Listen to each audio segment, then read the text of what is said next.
Dear all, a very warm welcome to the virtual presentation of the 4th Realty Plus Proptech Conclave and Excellence Awards 2022. We will be beginning very shortly as more people are joining in. We have about more than 2,000 registrations for this event and people are joining us. We have about 230 people joining in. The tech team has just informed me. So while more people join in, we will just begin in just some time.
Let me also inform you all, the event is being live streamed right now on Realty Plus website, which is www.rprealtyplus.com, as well as on Realty Plus LinkedIn page and Realty Plus Facebook page, which is @RP Realty Plus. So your team and network can also watch this event live there.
Speakers for the first session will also be joining us very shortly. We have now more than 330 delegates who have logged in right now, as my tech team has just informed me. So let me once again welcome all those who have joined here to this virtual presentation of the 4th Realty Plus PropTech Conclave and Awards 2022.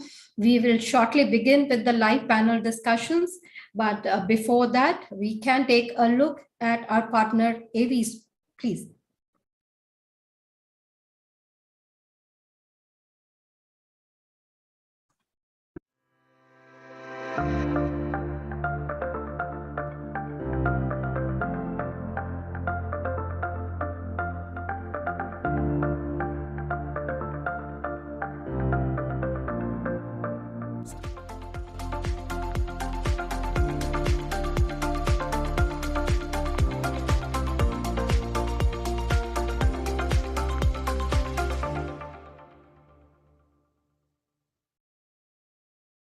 The world has moved towards the digitization, but there is still a huge need gap for the solutions in Proptech space. We at Totality are working towards automating sales and marketing processes. Totality Engine, which is the backbone of our integrated platform, helps realtors manage leads, fetch real-time reports, build websites for free, and much more.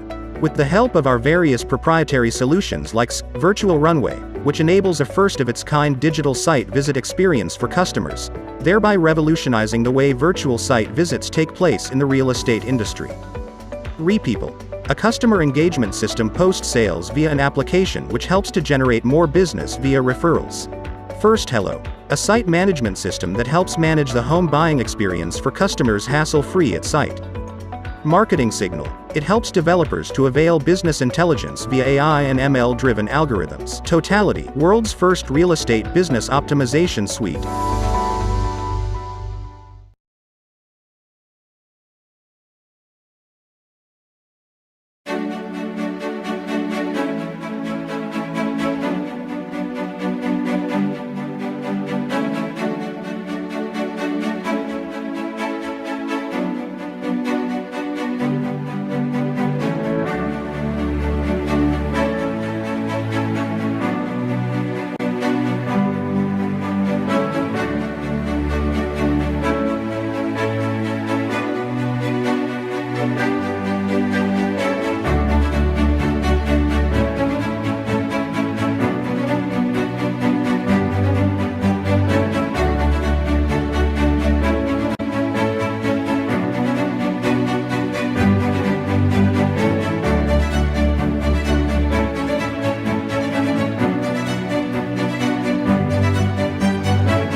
The world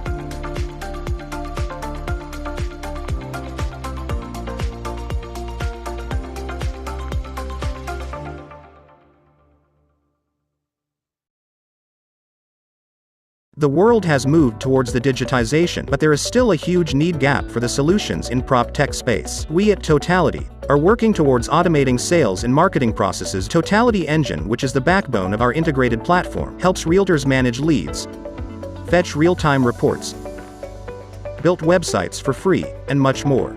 With the help of our various proprietary solutions like Virtual Runway, which enables a first-of-its-kind digital site visit experience for customers, thereby revolutionizing the way virtual site visits take place in the real estate industry. RePeople, a customer engagement system post-sales via an application which helps to generate more business via referrals. First Hello, a site management system that helps manage the home buying experience for customers hassle-free at site. Marketing Signal, it helps developers to avail business intelligence via AI and ML-driven algorithms. Totality, world's first real estate business optimization suite.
Thanks. That were some very informative videos about new Realty platform, automating sales, and of course, the Realty Plus products.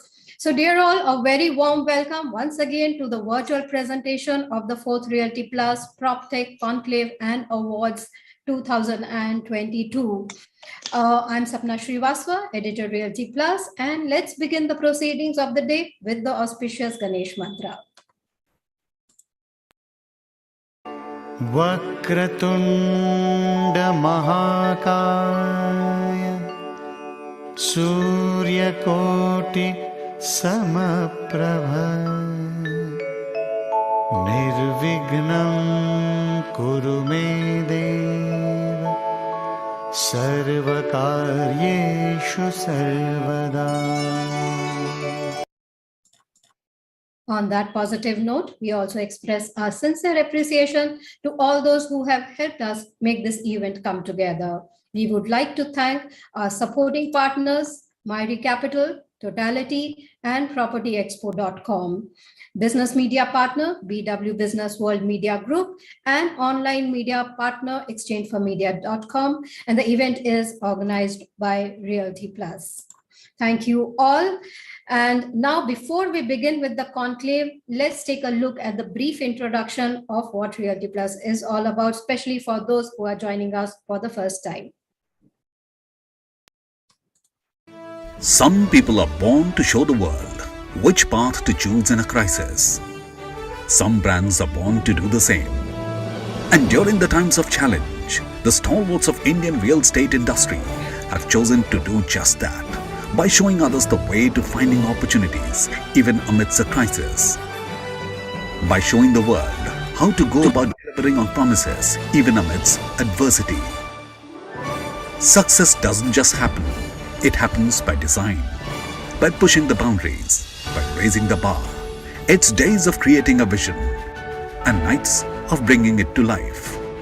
Knowing that pictures are worth 1,000 words and every word makes a difference.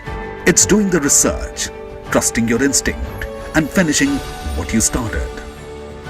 For the past 17 years, Realty Plus has been turning obstacles into opportunities, keeping the industry informed on the latest developments.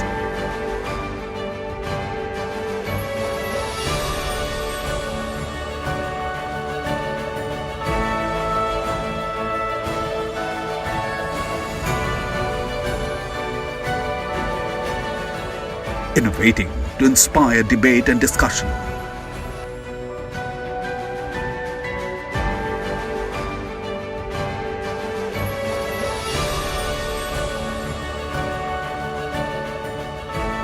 Bringing forth the perspectives of industry leaders.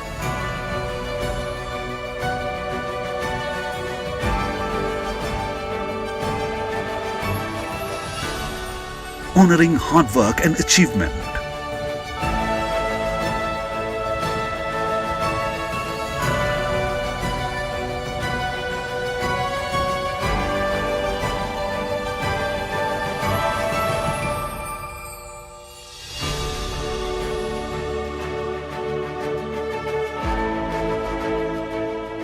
Keeping the industry connected.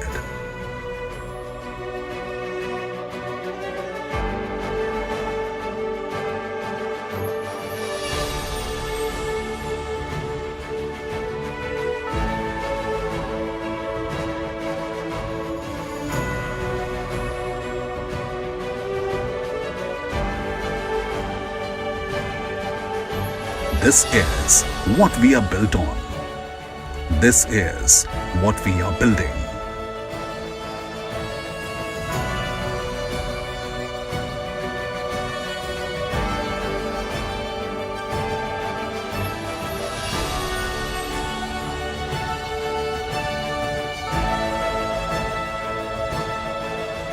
We are Realty Plus, and we lead the way.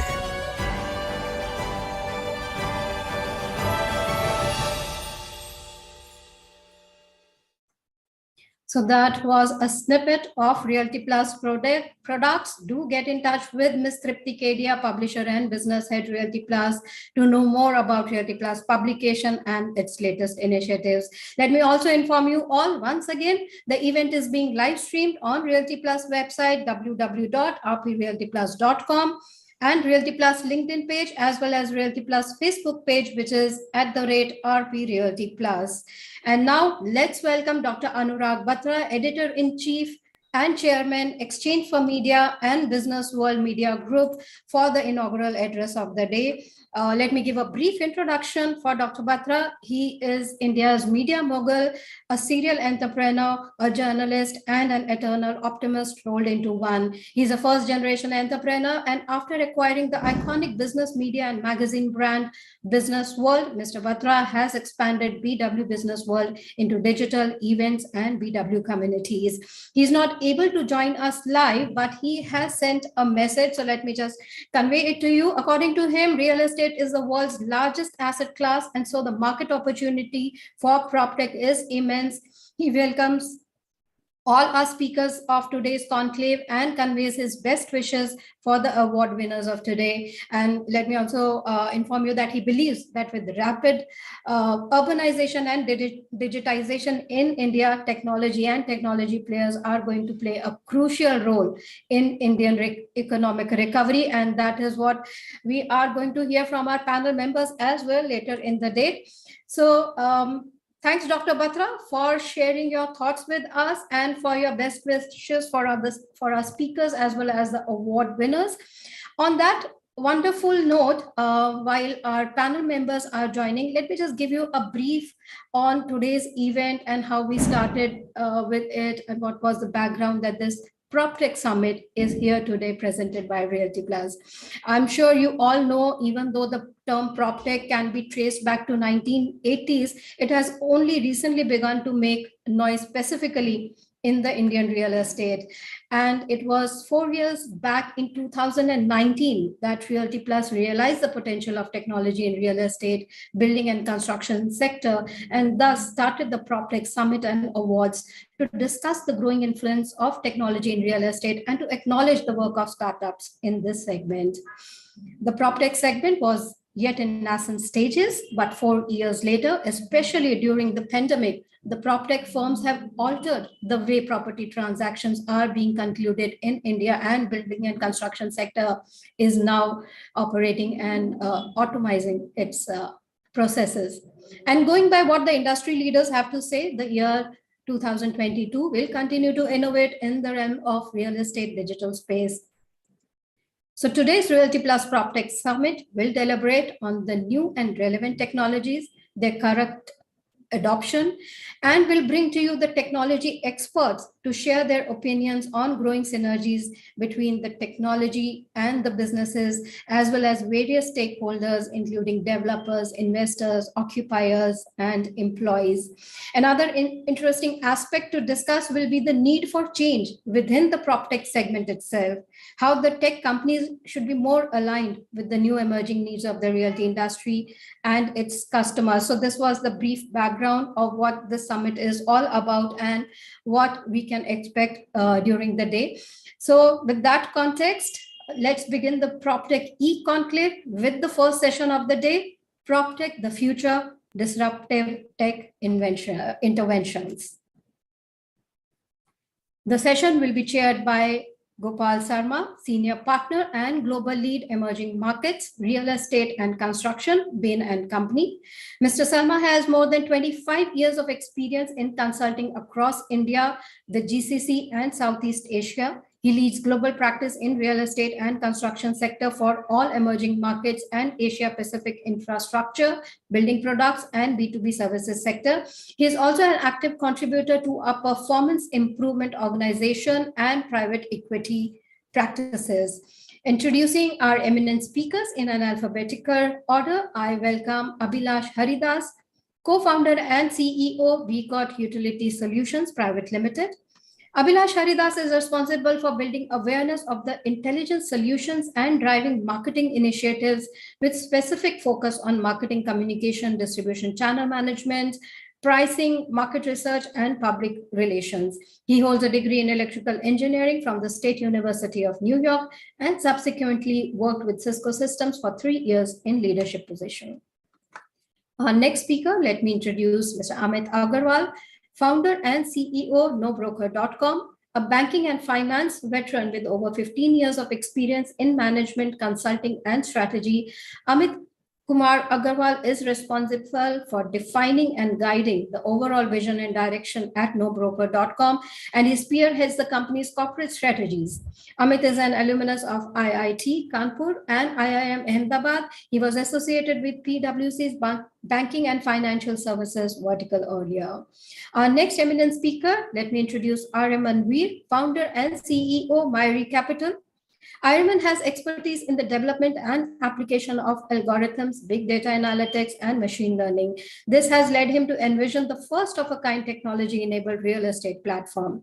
His vision is to democratize real estate by enabling fractional ownership of A-grade rent-yielding properties.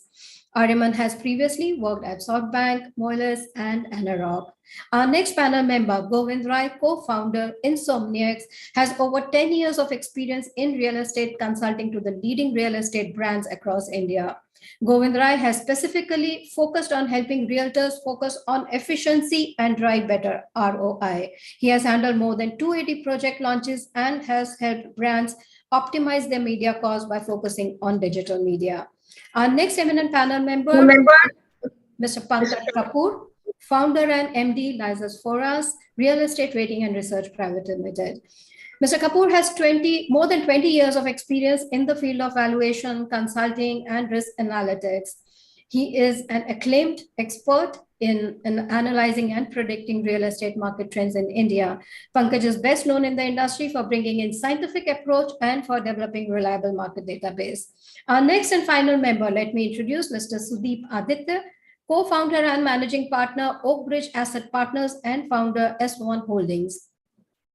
Mr. Aditya oversees capital markets, mergers and acquisitions, and new developments. He is also a technology entrepreneur, having founded S1 Holdings, a private investment and venture development firm. He is currently building the European operations of Zetwork, a global manufacturing platform funded by marquee venture firms, and is also incubating an EV manufacturing venture. He brings proven expertise in venture building and scale-ups, from optimizing operations, developing cross-border transactions, mergers and acquisitions, and venture investing. So this is our eminent panel, all heavyweights we have here from the segment of technology and Proptech. Mr. Gopal Sarma, I hand it over to you now. Thank you very much, Sapna, and good morning, everybody, and welcome to the conference. And looking forward to a really exciting 1 hour with this really eminent panel. I have to confess, I feel a little bit out of place over here, given what everybody in this group has accomplished already. But I am personally very excited and looking forward to the discussion we're going to have. Sapna, I know you've introduced everybody, but I think it would be wonderful for each one of the panel to get a quick minute or so to do an introduction. So Abhilash, maybe we can go with you. Yep. Thanks, Gopal. Hi, everyone. Pleasure being here. Thank you for inviting me to speak at this event. As an entrepreneur, why Proptech is important, or why I got driven to Proptech, is primarily because where we live, where we go to work, all of this is changing very rapidly right now. And we are actually, we got at the cusp of Proptech and sustainability tech. So to me, it was a natural byproduct that we go from, when all of our solutions go into buildings, which is what Proptech is. So that's what drove me to this. And I am very happy that there is so much impetus in the Proptech space that's happening right now. And I look forward to interacting with all of you. Thank you very much, Abhilash. Ahmed, it's been fantastic to see the journey you've had at No Broker. If you can just share your perspectives with the audience before we get into the discussion. No, happy to be here, Gopal. And as you know, I run nobroker.com. And what basically we do is that we connect owners and tenants and buyers and sellers directly with each other. And with the context of the topic today, I think it's very, very well suited, because what we did was to come up in a so-called boring traditional real estate industry. And our entire value proposition is based on tech. Instead of physically brokers showing properties and selling, how can technology basically disintermediate the industry and make the lives of the customer better? So our fulcrum is tech. So very apt topic for us. Fantastic. Thanks for that, Amit. Aryaman, fractional ownership is happening everywhere in the world. Wonderful to see what you guys are doing in the space. You want to take a minute to introduce yourself? Sure. Thanks, Gopal, and for the introduction. So what we are doing effectively is enabling access to retail investors to traditionally sort of exclusive opportunities, which have been reserved for, let's say, HNIs, for institutional funds. So most other asset classes, you will see participation in some form or the other from the retail investors, but commercial real estate and real estate as a whole has been very inaccessible for people. So what we are trying to do is create a platform that serves as a bridge, a trusted avenue, per se, for investors to deploy capital in this space. And I think especially in a post-pandemic world, when people have to be a lot more careful about how they are looking and perceiving real estate. So, this platform provides them an end-to-end solution. Fantastic. Thank you for that, Ariman. Govind, you want to take a minute just introducing yourself? Absolutely, Gopal. So I'm Govind. I'm the co-founder at Insomniacs. So to answer your question, the journey started for us. Basically, we were interested and we were looking forward to make some money. Real estate looked like a good place to be in. But then eventually, when we realized working in this industry, there were so many issues that the developers and brokers, they were marred by. And those were the areas we started working towards, specifically in the sales and marketing domain. And we realized that, in terms of how they are playing around with the technology, with regards to the automation, with their workflow, with their leads, and the way, these things are not very efficient. So this is one area where we felt that, there's a lot of scope for improvement. And that is where we started working towards. So in the last 6.5 years, we have worked with, 100 plus real estate brands across India, helping them reduce their customer acquisition costs with regards to the play that we bring on the table with the help of technology, digital, and the data. So that has been our journey so far. Fantastic. Thank you. Thanks for that, Govind. Pankaj, a few words from you. Pankaj, I think you're on mute still. Sorry. You can hear me now? Yes, absolutely. Great. So we've been into the real estate's risk analytics for last 20 years. And we have been a non-broking realty research company. Main focus has been the real estate prices and associated risks. And slowly we started moving towards integrating technical and market-related risk. And we've been working closely with the B2B market, helping with the mortgage industries, and started venturing out into from this year to the B2C segments. Also, we introduced online valuation portal, which is offering valuations of any house property across 60 cities in India. And we would be going forward and remaining a non-transactional realty Proptech company, where we'll be helping consumer and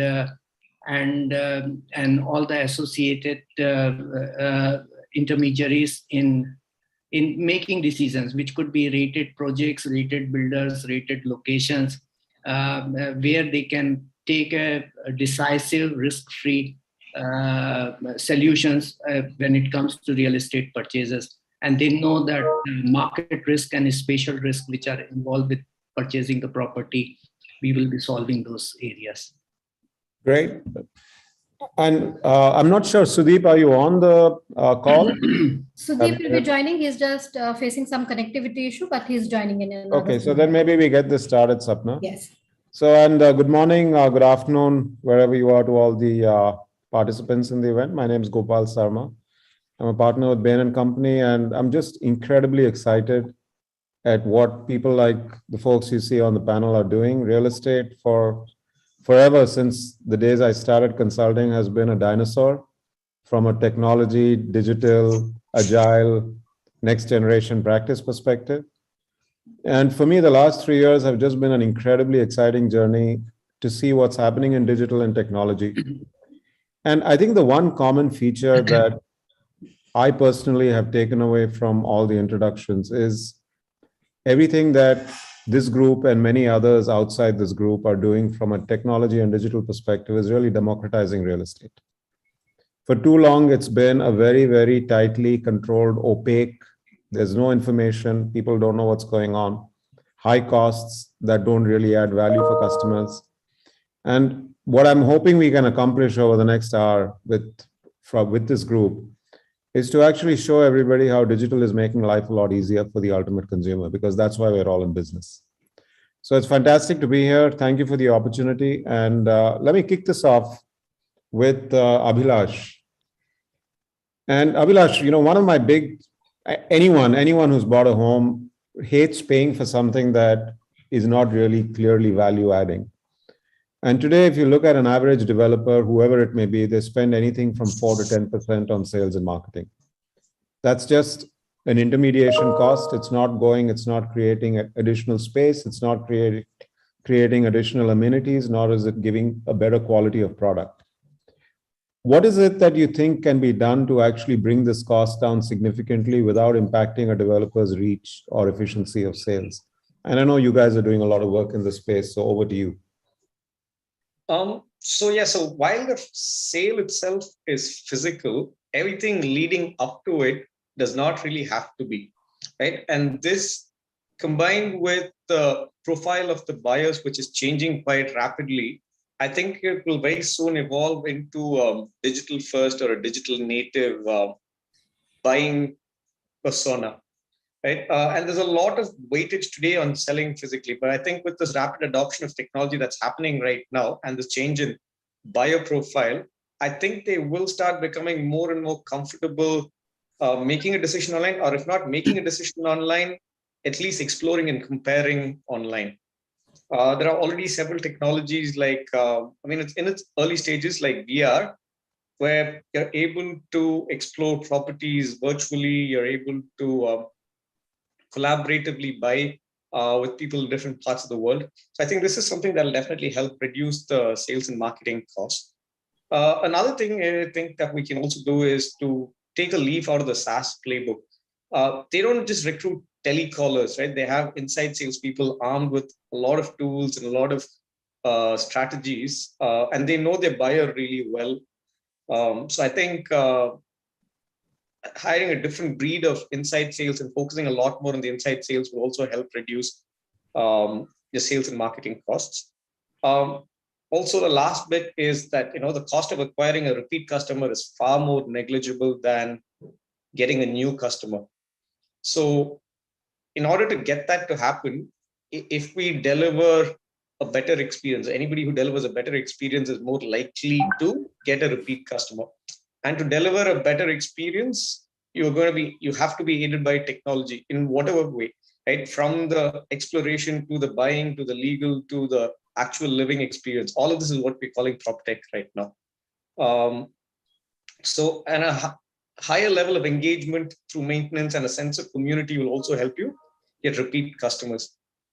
And I think the absolute last thing is that, data about your customer, knowing who has the potential, will also help you target those people who will be able to get you repeat sales.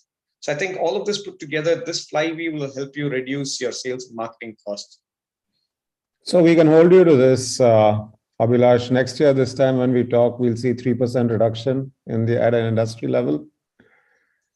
It's a very real possibility that it will happen.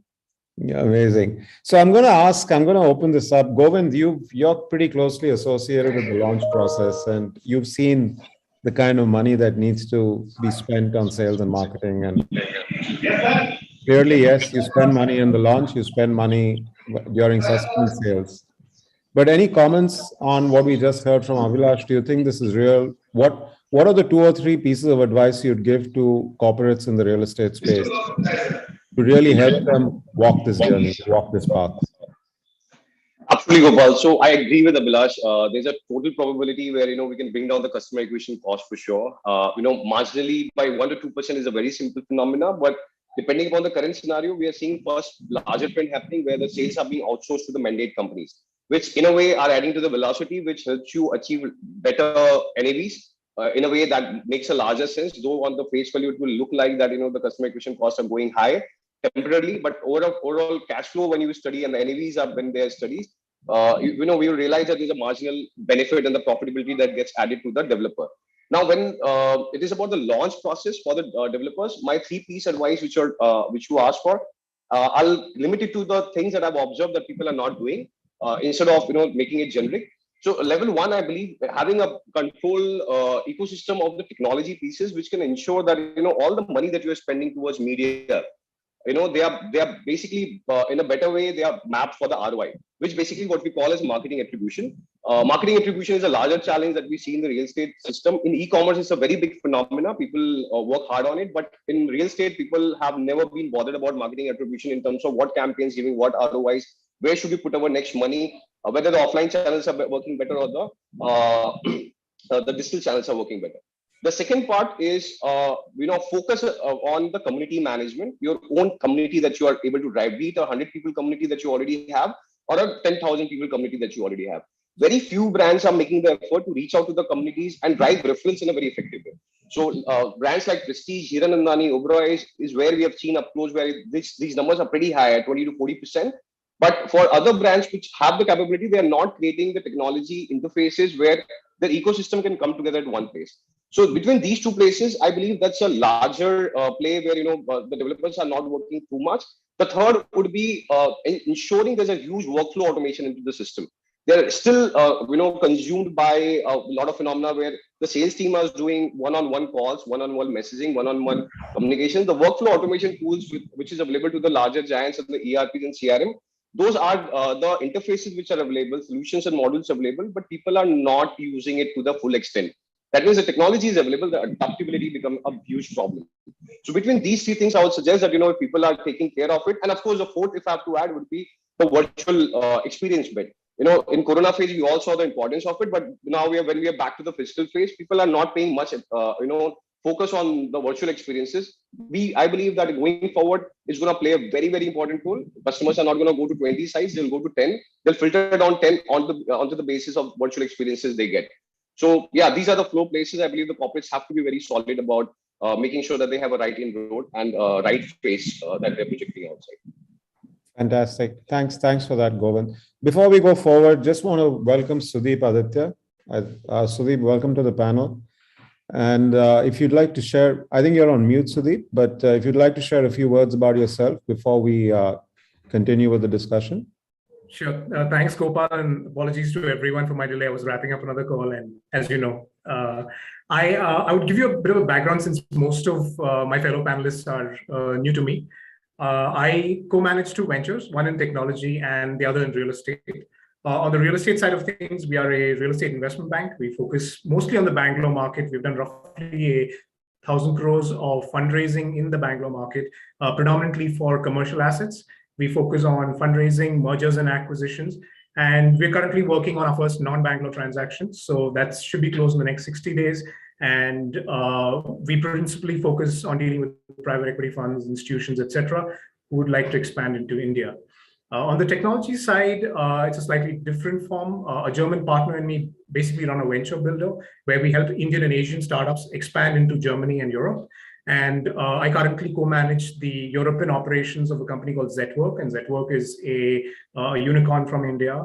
We were valued at about 2.7 billion in our last funding round. And we basically manage global manufacturing operations across sectors, aerospace, industrial, automotive.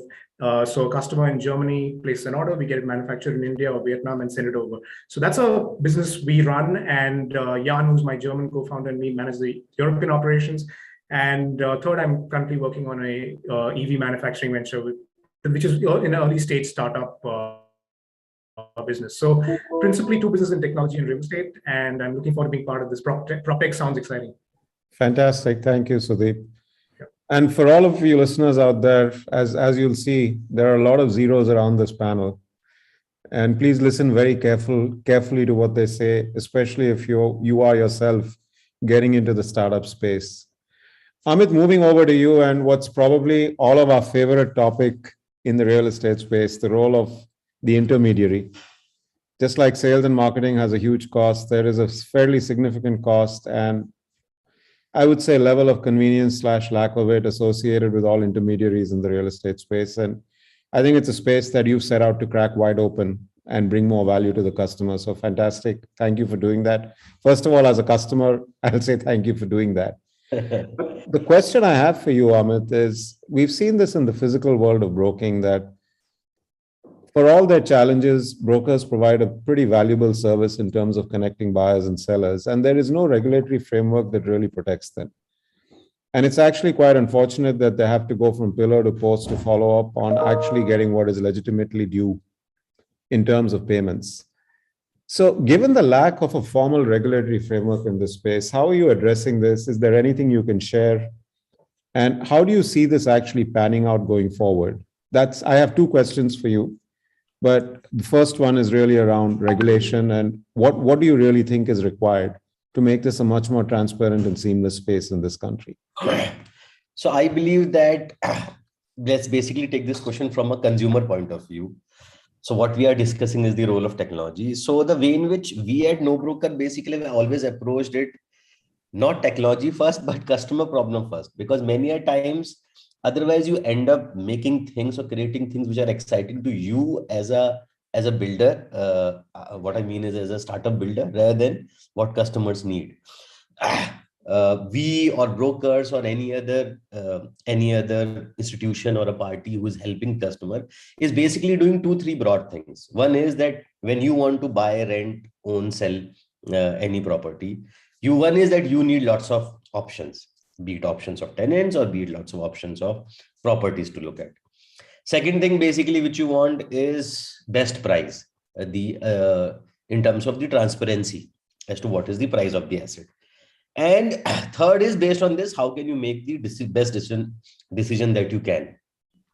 So we are basically focused on these 3 things. That's our primary objective. So to give an example, when you are searching, as far as more options are concerned, can machine learning, can artificial intelligence, the way in which it helps a typical TikTok or a share chat to provide most customized content to you.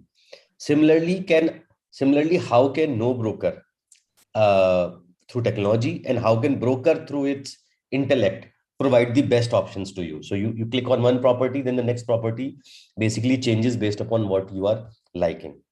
And the second one is about the price. That right now in the building that I am sitting in, I have no idea at what price was the property just up above me was sold. And many a times people play with this data to manipulate me into making a decision. So we basically pull all of this information from government sources. We make it transparent, make it much more available for people to take decision, which brings me to my third point, is how to make decision easier. So can there be a perfect tech broker who basically gives you all the options that you can have, who gives you all the information in terms of locality, amenities which are close by, in terms of the most price discovery and transparency, so that you can make the decision? So I wouldn't basically, not a big proponent of regulations in this industry, but more of a proponent as to how customers can make better decisions. And if that involves regulation, then of course. Thank you so much for that, Amit. Very, very helpful insights, and hopefully we'll all get to use this. I hope this really spreads like wildfire, and all of us get the option to use it. One follow-up question: as you do this, and some of the data that you're talking about is incredibly valuable data because it just doesn't exist. I mean, if you look for transactions data, if you look for intelligent algos that actually help you create archetypes that enable you to search better. Correct. What are some of the opportunities that you think that will open up for the customer and for somebody like yourselves as the industry moves along this technology journey? I think from the perspective of decision making, it's going to be a boom in terms of how you make a decision. Right now, the decision making is very, very broken. As a customer, you search on internet, you get some half-baked information, then you call a couple of brokers, you try to basically triangulate where you are getting at. But now what we have seen in the past couple of years is that the government is trying on its own way to make data much more democratized. For example, in Bombay, if you need to do a rental agreement registration, then you need to go to government office, take half a day off and do that rental agreement registration, you along with your landlord. But now it is no longer required. So for past couple of years, no broker basically through its partners will send a person to you at your home on a Sunday afternoon, and you can basically, using a laptop, you'll take your fingerprint, Aadhaar card, and a formal agreement registration gets done. Similarly, what now we are basically doing is that government does make this data publicly available as to at what price the transactions are happening in buy and sell. They are quite cumbersome to basically extract because many of them have talukas, and basically the segregation is not in terms of the modern locality names, but in terms of the old locality names.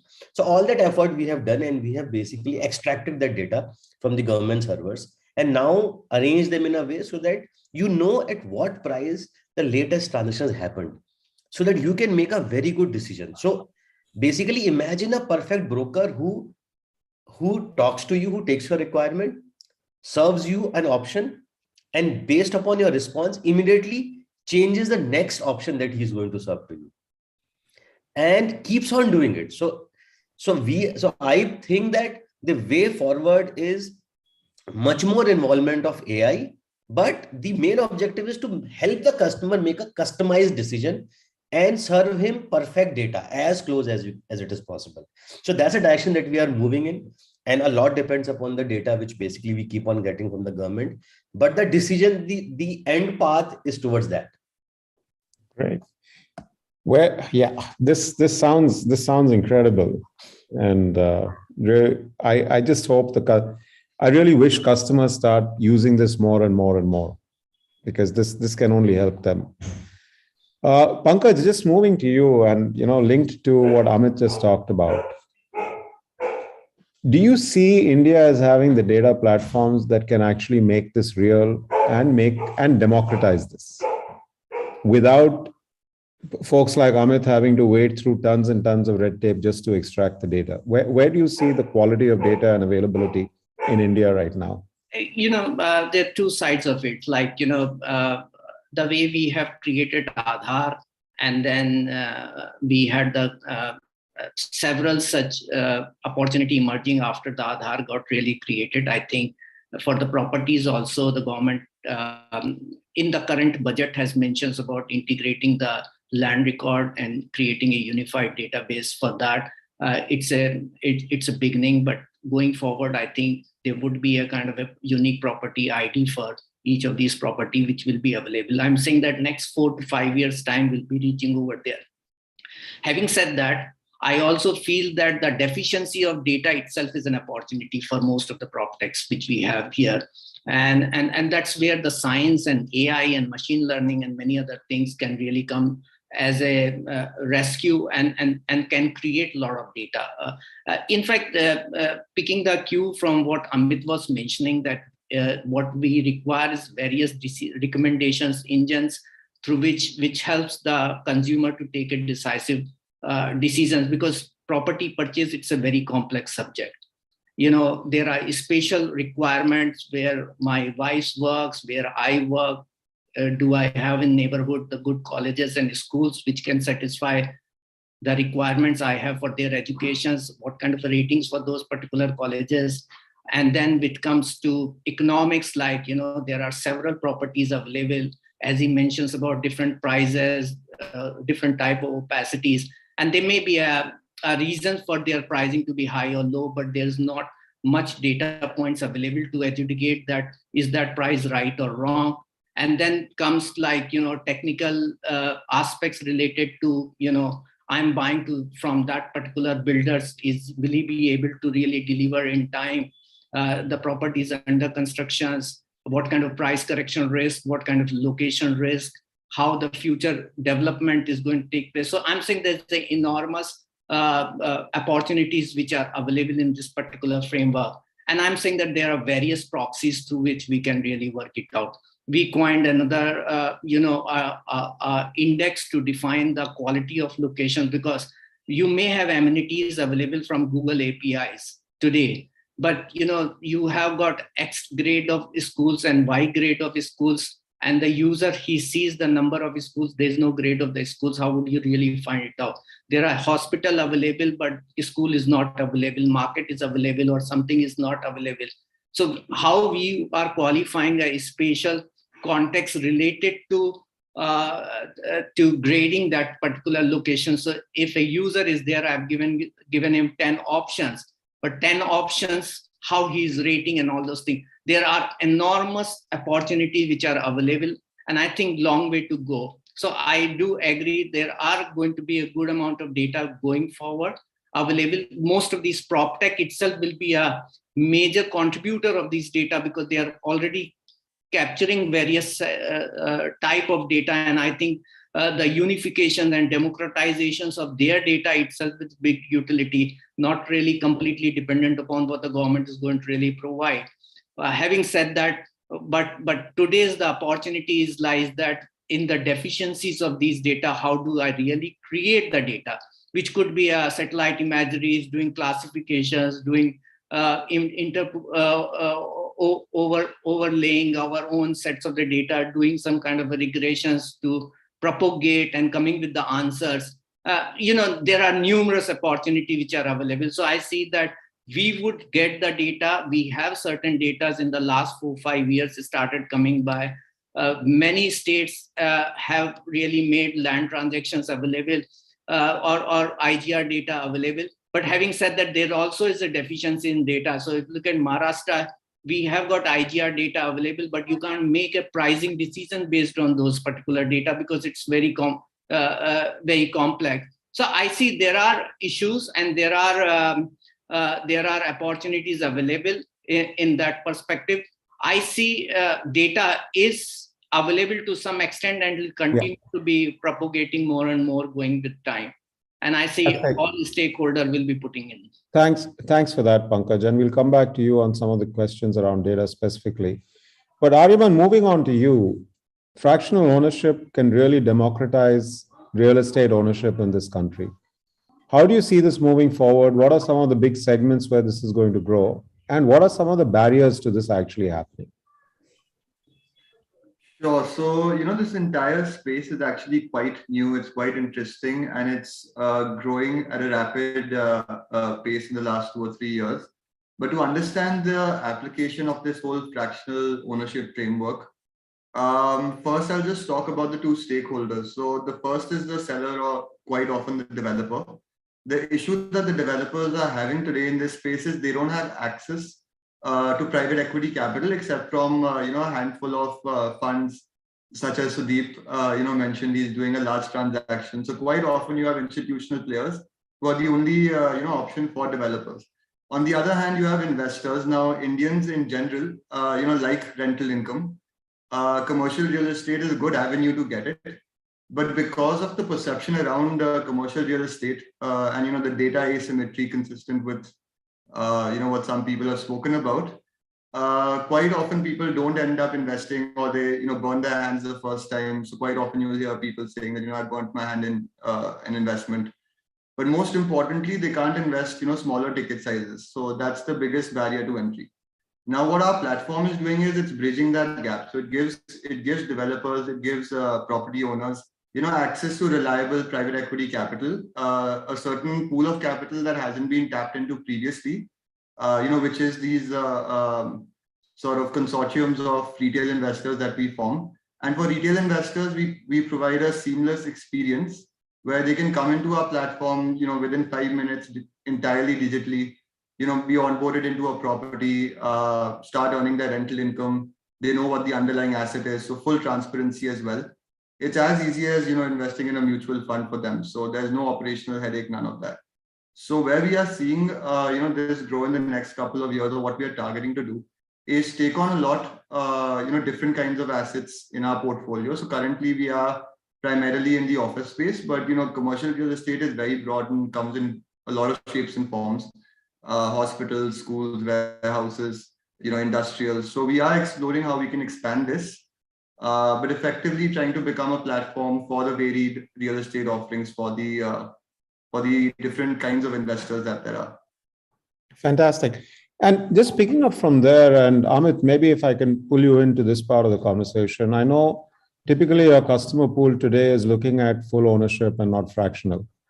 But do you see this as a large potential pool if, as Ariman was outlining, some of the challenges and issues are removed and it becomes a lot more affordable?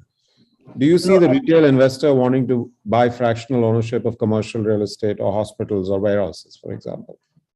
No, I would basically fully agree with what Ariman is saying, because see, this is a big arbitrage. Somehow, for the first property, I fully understand that as an individual, as an emotional attachment, first property is your need, which you want to buy for your end use.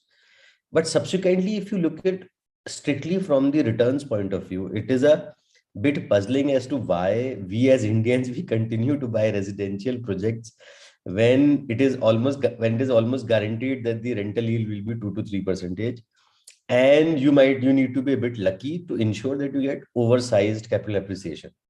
On the other hand, the commercial projects, I'm not talking about some Infosys office, but the small commercial properties, right, from a 50 square, 70 square foot shop to a 3,000, 4,000 square feet warehouse or a big shop in a mall, they have extremely good rental yield.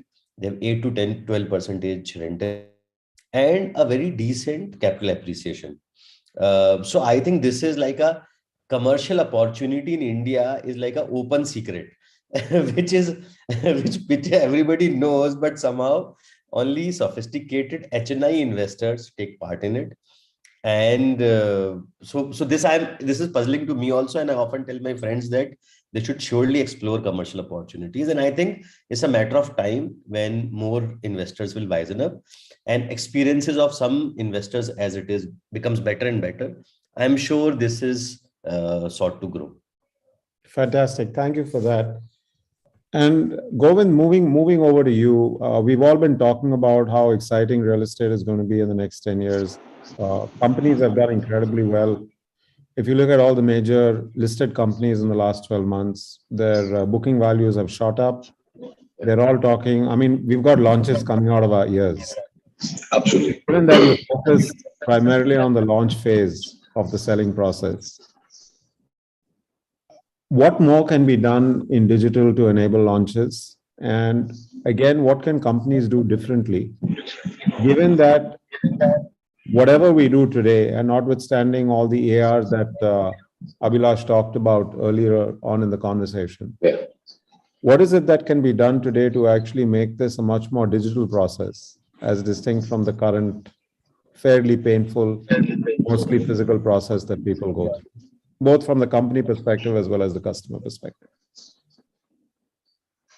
So I believe what the first point which you mentioned with regards to the numbers that we are seeing as of now, at least for the companies which are listed, this is one trend that we got to observe, that the branded play is getting better and better over a period of time. The customers, the way they're even responding to the communication that the branded developers are putting. If in our digital world we call it CTR, we put a same communication with a different logo of a prestige versus a C grade developer. The CTRs are much higher for these branded players. Now, these branded players have started understanding these things. One thing that we got to give it to them, that and that's the reason we are seeing this traction of suddenly prestige coming into Bombay and getting aggressive, getting into different states. Lodha making certain moves. Now, in terms of going out with regards to the launches, the way things are moving, one thing is for sure that of course, in the Maharashtra market, at least because of the premium waiver, we saw more number of launches. The approvals coming in, which would mean more launches. Overall, we got to understand the velocity of the market is not going to change. If there's a 10,000 absorption capacity per month in MMR, it's going to remain same. If it goes higher to 12,000, next month it will be coming down. So the overall play is not going to change. The customers who can upgrade is going to remain similar.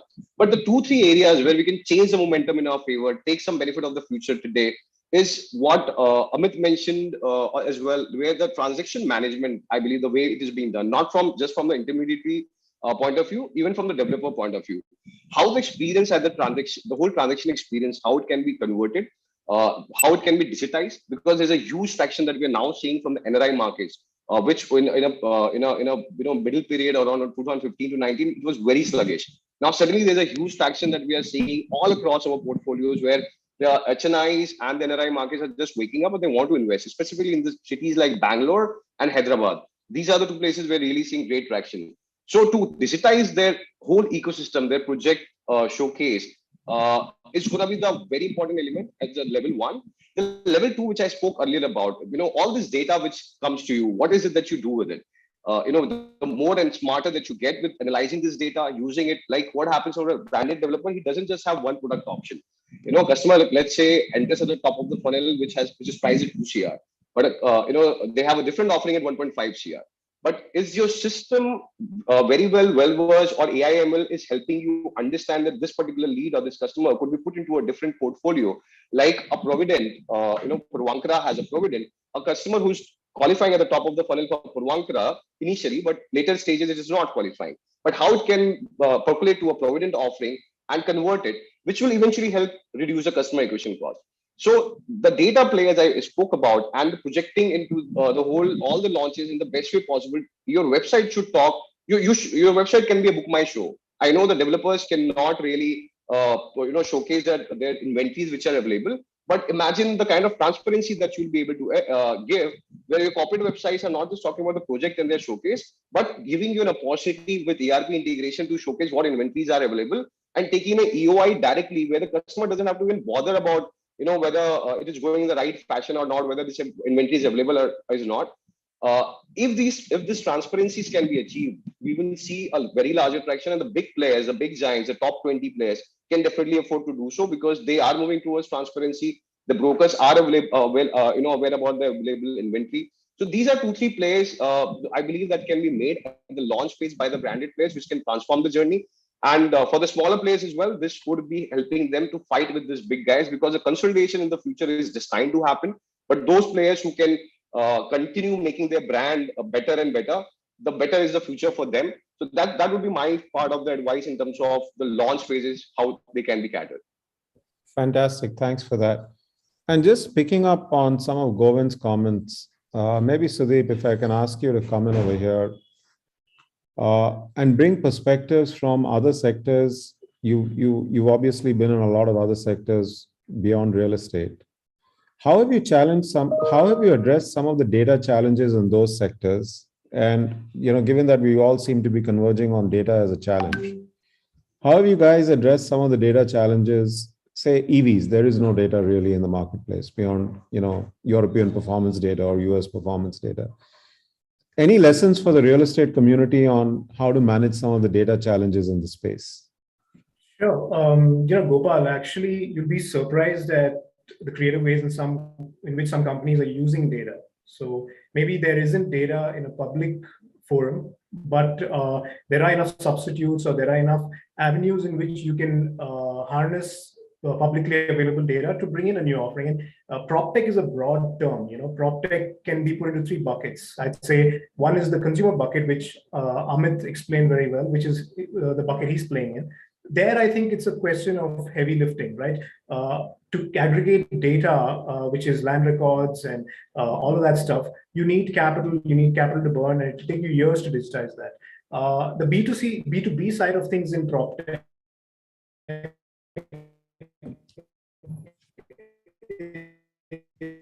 is where I'd say there's a greater focus on immediate value proposition. So if you're going to cement for you for the next 3 years at a discounted price of this, will you accept that proposition? So there, it's a question of how viable you are to his current alternatives, and those data points are immediately available. You can, as long as they place an order, you can pull enough financial data points to show how more profitable you are.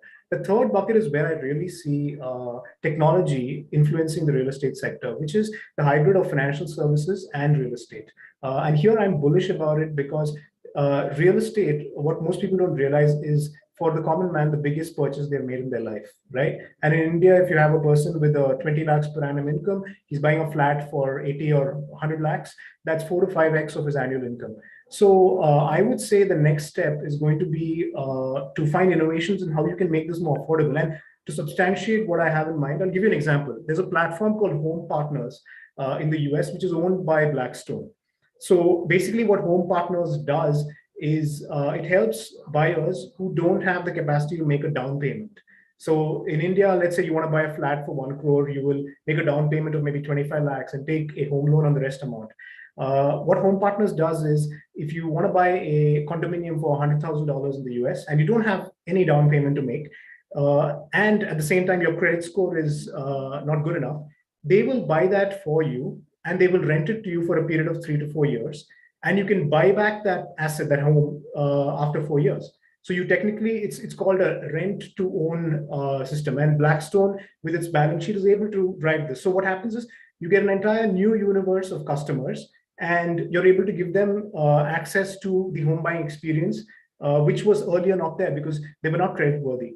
And the data they're using is their repaired credit score. And as your credit score gets better, maybe you got a job, you got a promotion, you have more liquidity at hand, Blackstone's be able to make an arbitrage. And they're doing this across tens of thousands of units. They go into towns, not just the mainstream markets, but they also go to tier 2, 3 markets in the US and buy apartments by the thousands. And they rent it out. And after 4 years, people, of course, there's a ratio there. Maybe 70% of people buy, 30% drop off.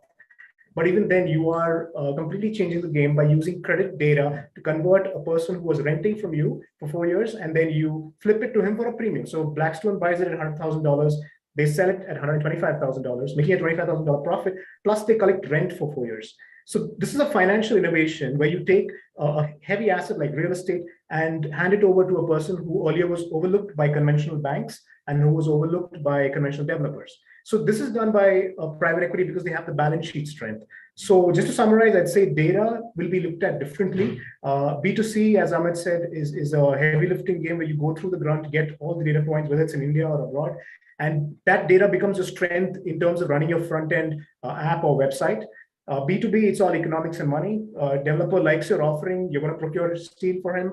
If you are, say, 10% cheaper than his current procurement, he'll be locked in for 5 years. He's very happy. And the last is financial services, which is the one I'm most bullish about. India, especially as a country, compared to the West, has very high credit rates. Home loan, even now, it's 6.7%. In Germany, you can get a home loan for less than 2%.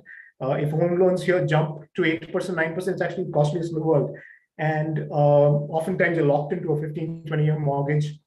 I personally see that organized grade A developers will see increased market share. And their market share is right now in single digits. If you put all the top developers in India, single digits compared to the overall potential housing market in India. Because many people still buy a site and build a house when you could have bought a product from a builder, but you couldn't afford it. So financial innovations, that's going to be a significant play.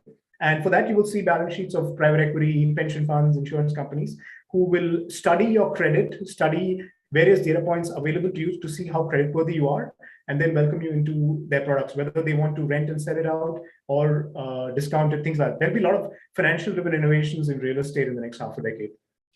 Amazing. Thanks for that. And I think that's a great segue to you, Pankaj. You've already talked about some of the issues around data. So maybe we just focus this question on the customer. Ultimately, I think Sudeep made a really important point that all of us kind of intuitively realize that for 90% of the people, buying a home is the single most important financial decision that they're going to make in their lives. And it's the single largest commitment they're ever going to make, right? How do you actually help these customers reduce the risk of their purchase? Because at one level, you buy a home, then it's got no value because you're living in it all the time. Yeah. But at the same time, most people want to have a home, at least on paper, where they see the value going up and they're not taking a bath on the investment, right? So very, very crisply, if you can share, what are some of the things that can be done to reduce the risk for the home buyer, purely from a value perspective, not from a delivery, not from developer risk, but purely from a value perspective? Yeah, I'm saying that, there are certain myths which are, there is like, the 2 to 3% rental yield is what the residential offers. It offers because the capital values have appreciated disproportionately high. And these are not a productive values. And that's a basic reason. If you look at that last 7 to 8 years, we have seen the lack of appreciations or stagnancy or price corrections in the real estate framework because the rental yield were from 1% or 2%, and it has gone up to become 2.5%. Optimum rental yield for rate and return regimes are available. So I'm saying that there are perspective when it comes to the a decision a home buyer has to take, like he's buying a property and someone is selling in the outskirts of the market, and based on the future infra prospects that is going to really take place and things like it. Now we have seen India, the way the India has progressed and the way the India is progressing and things like it. One has to really build the modeling in a manner that what is the probabilities of density getting created on those particular areas, how the infrastructure is going to really take place, what kind of a correlation the density has with the real estate prices. And based on that, we can really give the perspective. If you sit down and analyze the real estate markets, where the price correction risk and the execution risk were higher, you would find the projects which were into undeveloped location, uninhabitable locations, or they were extremely high cost properties and all those things. That kind of thin slice, you can take it and find it out. I see these kind of models which are essentials. So we coined certain words like, there are like market value. We said that instead of market value, we need to come up with the productive value, where the price appreciation prospects are higher.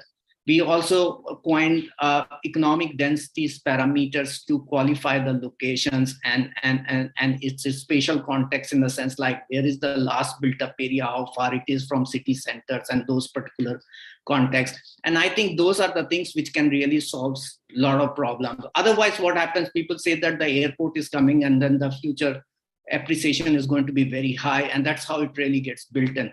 But real estate is a space science, like, any locality, you have seen that it moves because of the context and things like it. People talk about that SEZ is coming or economic hub is getting built and all those things. It takes its own time. It requires critical mass for that locality to get developed and things like it. And there have been a certain patterns under which really they perform. I'm saying bringing all those things together to solve the problems of the consumer. So there are two types of risk we look at. One, because 90% of property which is sold in the real estate is under construction property, especially when the builders floors are coming. And the way the stress in the market has come, so there is the execution risk, and second comes is the price correction risk in this quadrant. So we carry out the stress testings on the projects and help. So far, we've been helping the B2B market lenders and all those things who would probably take a call with the builders and the projects. Now we started extending this to the consumer. So the consumer can come to us and say that I'm looking at purchasing property. They can search the property and across all these platforms, whether it's 99 acres, Magic Brick, No Brokers, and all those things. But there are several options available, and they want to be sure about is the builder's profile is good enough? Will he be able to deliver in time? Is there what kind of price correction risk? What kind of prospects related to the properties? The price at which I'm buying, is it a productivity in that particular segment or not? Those are the things through the models can really. So this explain the default probabilities. Based on that, like the whole insurance market and the mortgage market is dependent upon, I think, similar kind of a. So we started extending these particular features to the consumer. I'm saying that we still haven't really gone full-fledged to the consumer, but high net worth investors and all those things, they started reaching out after shortlisting the properties to do the assessment. And you won't believe they're willing to pay. So there is also a myth which is said that, like, consumer are not willing to pay for that, for the informations and the data. But I feel so it is changing, and then consumer started feeling, and the way the risk in the market has increased, I also help this cause that by paying 10,000, 15,000 rupees, if you have got a better mental peace into any kind of purchase decisions for which you're going to be entangled for next 20 years, people want to be really sure about that. And that's what that's very interesting, Pankaj. And just moving to you from this, Ariman, as you think about fractional ownership, the management of risk at a much smaller bite size of investment is still important, because a smaller investor is investing what he or she can and still wants to have the same kind of quality of protection on risk. So I'm sure this kind of a service, if you can democratize it. Any thoughts on that? Have you guys thought in this direction? Yeah, absolutely. In fact, this is where a lot of the tech comes in. So, we've spoken a lot about extracting data, sort of transparently putting it across. So what we do is that in real time, once someone invests into a particular opportunity, he can sort of track the micro market data, the new leases, any updates in that area which sort of impact his price. For example, metro stations coming up. So, we've sort of got about, let's say, 30, 35 different data points spread across real estate, infra, literacy rate. and all these things keep updating in real time in their dashboard. So that way they also get an understanding of the different parameters that impact appreciation, because the current myth is that 5% or 7% or an arbitrary number is what a property appreciates by. But quite often, a lot of these other things which are coming around the property help make a more calculative decision. So we try and take out the subjectivity and help support our arguments with numbers and show all of that transparently to investors. But most importantly, onboarding 200 investors, 300 investors into a single property, it is very intensive. So without tech, I think it would take us, maybe over a week doing it manually. But, since we streamlined the entire tech process, it's very easy for an investor. Like someone can go to our website right now and in 5 minutes complete an investment into a property in Bangalore. We've put virtual tours, we are integrating full interior virtual tours as well. So currently we do a exterior render of the development. So all these kinds of things which increase the touch and feel factor. So, by bringing them in, it gives a lot more comfort. Fantastic. And kind of to round this off, and Abhilash, I'm going to come back to you a little later with a couple of specific questions. But Sudeep, again, kind of taking an outside-in view, you spoke at some length on some of the opportunities specific to PropTech, and I love the framing across the three buckets. I think the linkage between fintech and PropTech, and in some senses, opening up the ownership opportunity at a much lower cost is going to be the next big wave in this space. But stepping away specifically from PropTech, fintech, and more from a startup perspective, what do you think a successful startup in the PropTech space in India will really need to do? And any closing thoughts coming from an outside-in perspective there? Yeah, sure. Gopal, I think some of the rules that you use to build a startup in any other area also apply to PropTech, right? And since PropTech is such a big universe, the rule number one is to probably identify pain points that you can solve, which Amit mentioned in the beginning of our discussion today. It's very easy to get lost in the universe, try and do too many things, try and become like the Paytm of PropTech, which is the way south. The better way is to identify who your end user or end customer is and solve problems for them. And there is enough of a scalable runway if you do that. You can build a multi-billion-dollar company solving one of the big problems. It could be the front end, which is access to properties, or it could be back end procurement or finance. You don't need to actually be in multiple buckets. Sometimes when you look at startups, they give you a scenario where after they raise Series B, they will go and do N number of things, which is what you shouldn't be doing. You should be actually zoning in and doubling down on that. So rule number one would be to focus, because India offers you 1.4 billion population. So the market is big enough. If you say even 2% of the population going to go buy new properties, that's big enough. The second thing is how startups can evolve into the next level, right? A startup that does, let's say, a 50 crore revenue run rate, if it has aspirations of growing 20x into 1,000 crore, it will have to usually tie up one or more things to accomplish that.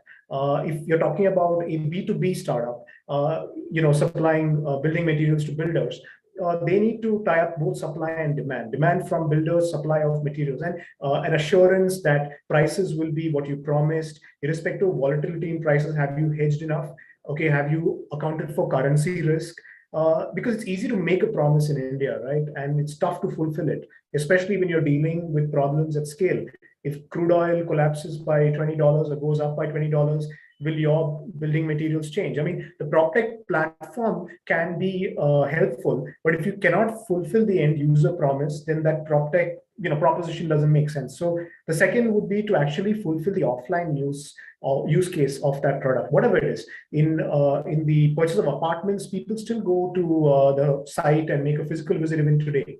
And people are actually coming back. They probably do discovery on platforms like No Broker and Housing. They note the builder and they go and, as a family, go and check out the property. So how you match offline with the online delivery, whether it's consumer or B2B, that's the second, thought. And the third one is to look for ways in which you can scale up beyond your immediate environs. There are some startups which are, setting up a base in the UAE, for example, looking at the property market there. Some of them are looking at more institutional capital. Like, for example, I was in Germany a couple of years ago and talking to one of the big private equity investors there, and he invests only in real estate in Germany and the US.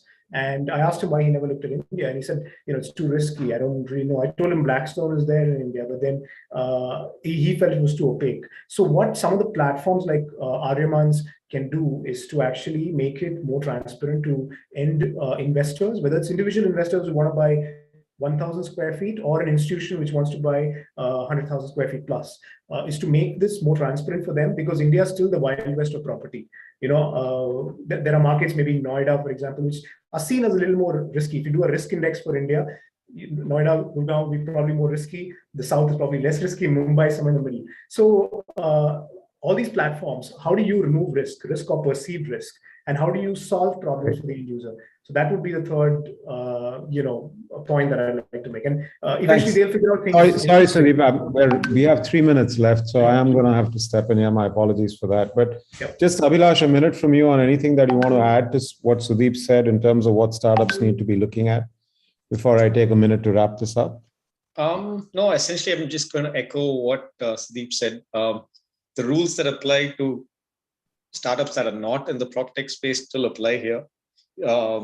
Focus on, being persistent is also something that I would recommend, because this segment hasn't traditionally been used to adopting technology very quickly, but I think it's happening right now. A little bit of persistence, I think, added to other rules that already apply, I think will help. Great, fantastic. Thanks for that. For me, it's been an absolutely fascinating session, and I just want to thank all of the panelists for sharing your time. And 3 or 4 key takeaways. The biggest is do what you do, wearing the customer hat, and just make sure that whatever you do is enhancing customer convenience. And I think that's clearly one of the recipes for success. There is an enormous market. It's a huge untapped opportunity. There's a lot to be done, and data is going to be front and center. To me, that's the second key takeaway in terms of how do we actually get better quality data, and very interesting insight on how to use the data that is already available in some fashion to actually make better decisions and to reduce risk. Sapna, I'm not sure if there are any audience questions. We only have 2 minutes left, so perhaps the audience we have a few questions. One of the questions that we have just got is, while we are quite mature when it comes to buy and sell technologies, what about technologies in other segments like sustainability, construction? Abhilash, would you like to take that, as you are already into the building construction technology? Yeah, there's a lot of traction on the sustainability side. So like I said, we help buildings save water right now. We help them manage the entire water and reduce the demand for water. This is a resource that's not available. And a lot of developers, both commercial and residential, actually industrial as well, are looking to adopt more sustainability measures in their campuses. And there's a lot of traction also with the government mandate now. There's a lot of buzz around ESG as well currently. So I think this is a work in progress, but there's a lot of steam that's building up right now. Yeah, and just if I could add to that, Abhilash, we ourselves are doing a lot of work on sustainability in the real estate and construction space. I think it's also a myth that incorporating sustainability adds to cost. Mm-hmm. It's absolutely, there is a lot you can do, whether on energy as a service, whether on more effective and efficient construction materials. There's just a lot you can do on using technology, using what is available today to enhance sustainability and actually reduce cost. So that's the other thing sorry to interrupt, that's the other thing that's kind of come up, because a lot of startups are also innovating on the business model. I mean, there is not really that much of a capex. Everybody wants it as a service right now. So in the overall longer scheme of things, in the life of a building, I think it will help you reduce your OPEX costs in the life of the building. So I think it's a win-win for the buyer and the seller. Great. With that, I think we are on time. Thanks to the panel for being incredibly efficient in responding to the questions and at the same time going deep and providing a lot of insight to the folks on the call. Sapna, thank you very much to everybody at Realty Proptech. I think we all had a great time going through this session. Any closing words from you before we wind down for now? I think that was wonderful session. I don't know if Abhilash was able to answer the question that we had from the audience. He did, yes. Okay. Another question that I will quickly take, which is a very interesting one, is that they have asked is, since the Proptech coming in many new technologies, which are the technologies that have phased out, which are still relevant and which are going to flourish going forward? So maybe I can take that question. I leave it to you. Yeah. Maybe that's a question I can take, and I'm going to answer it in a slightly different way. I think we are way too early to even start figuring out what technology is going to be. I mean, the traditional way of doing things is going to change, and we can all safely assume that a lot of that is going to get phased out. But in every element of the value chain of real estate, whether it is in business development and land acquisition, whether it's in design, whether it's in design for more efficient approvals, whether it's in launch, whether it's in sales, whether it's in construction management, construction technologies, whether it's in sales and marketing, handover and community development. Every technology we're seeing today is really at a very, very early infant stage. And this is not just in India, this is around the world.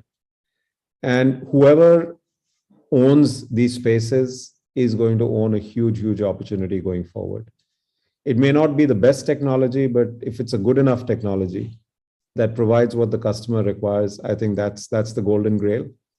So before we talk of phasing out, let's talk about phasing in and making sure the whole space gets technology enabled, digitally enabled, and analytics enabled, and data enabled. And with that, again, thanks to the panel, and thank you to Business World and PropTech Realty. So with that, so much. Have a great day.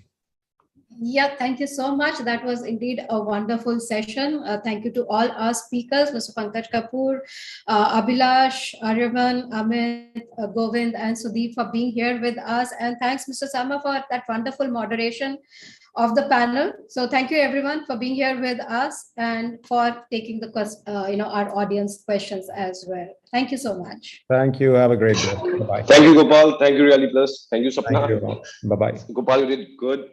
Thanks a lot, guys. See you soon. Thank you. Bye-bye. Thank you. So that was one informative discussion, and where we spoke about a lot of technologies that are already there. And as Mr. Sarma said, that let's not talk about phasing in. There are a lot more technologies are yet to come in Indian real estate and building and construction segment.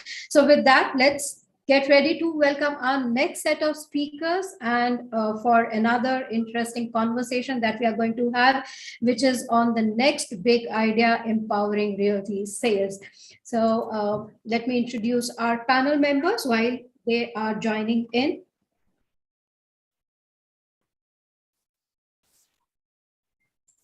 You can discontinue. Conducting this session will be our moderator, Govind Rai, co-founder Insomniacs. Yes, we had met him in the last panel just now. So he's here again. He will be now conducting this panel. And let me give a brief introduction of him for our audience who are joining us now. With over 10 years of experience in real estate consulting to the leading real estate brands across India, Govind Rai has specifically focused on helping realtors focus on efficiency and drive better ROI. He has handled more than 280 project launches and has helped brands optimize their media costs by focusing on digital media. Let me now introduce our eminent speakers in an alphabetical order. I welcome Mr. Amit Gehlot, founder and CEO, PropertyExpo.com. Out of his rich 17 years of experience, Amit Kumar Gehlot has dedicated 10 years to the real estate. He has helped bridge the gap between technology and real estate via the brand PropertyExpo.com, the new age PropTech company backed by artificial intelligence and machine learning.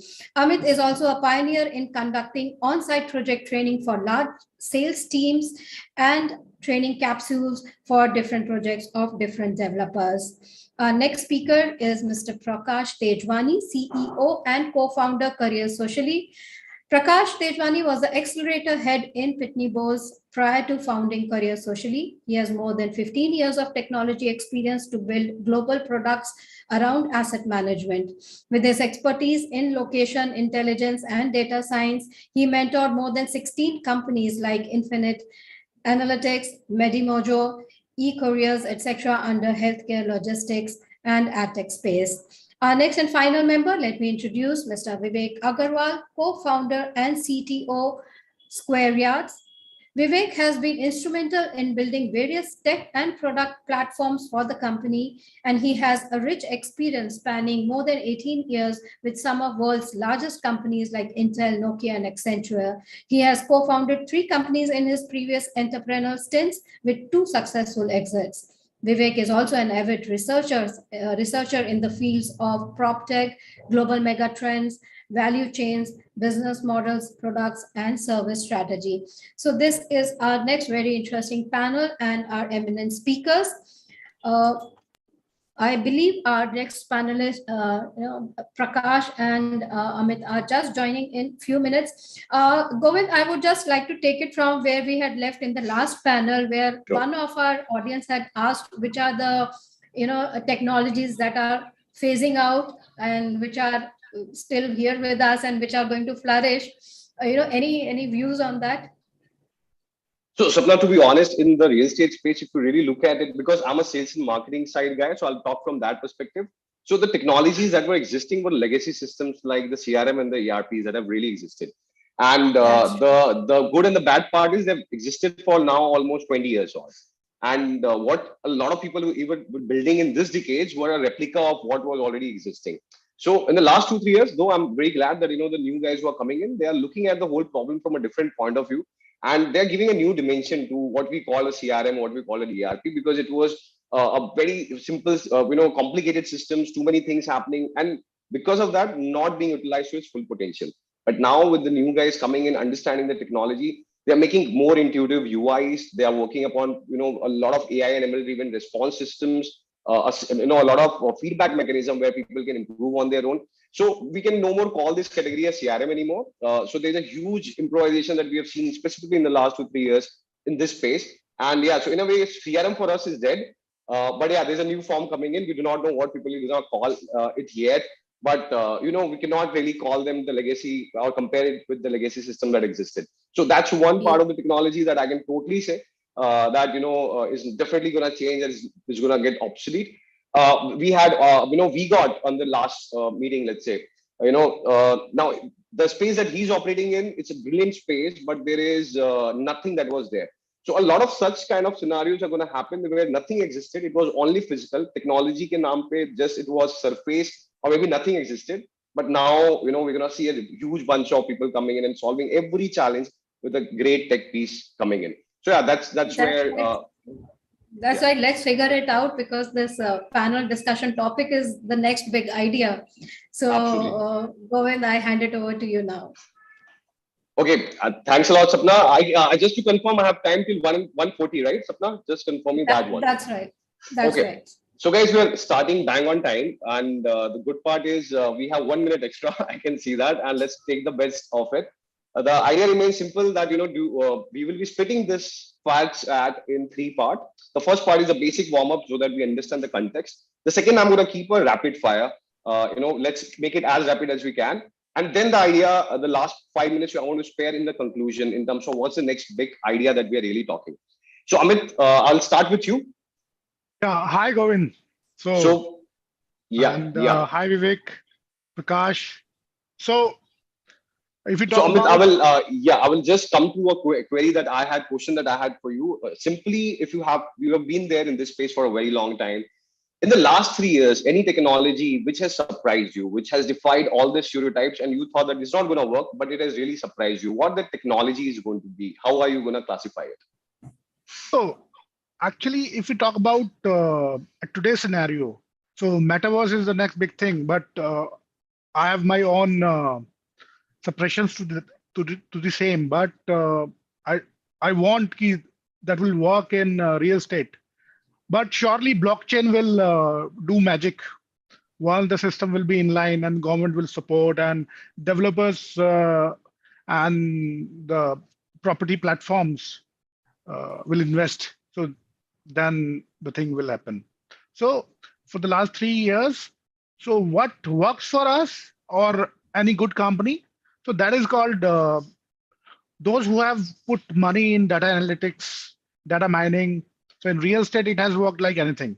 So numbers, back calculations, funnel, sales processes, and the software on which people are working. So, so here Vivek is with me right now. So they have made a very good software, and for their sales team, and also we have done the same thing. So sales people are very scared of CRMs. So if we talk about CRM, so sales people are very scared. They do not want to open their laptops. They do not want to open other things. So they need something which is handy on their mobile, because mobile is something. So पहले के जमाने में होता था ना कि वो diary होती थी, सेल्स की डायरी लेकर के चलते थे, जॉट डाउन करते थे, बट आज की डेट में वो नहीं है. So most of the CRM, whether Salesforce is there, Microsoft is there, and there are many other platforms. So they are very good on desktop because वो conventional way था. But अभी for the sales team, so sales, if we talk about realty sales now, so there should be something on the mobile, and Property Expo has worked on the same, and our team is really using and enjoying the software which we have designed for them, and it's a we called that sales app. So Lovely. And metaverse is something which everybody is watching now, and if it goes well in real estate, so it will be a wonder, I can say.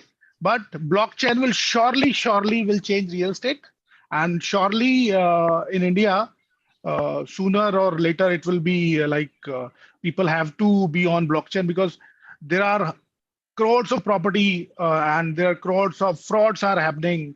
So if the blockchain will be there and the assets will be digital, then a local guy, ek aam aadmi, can easily search the authentication.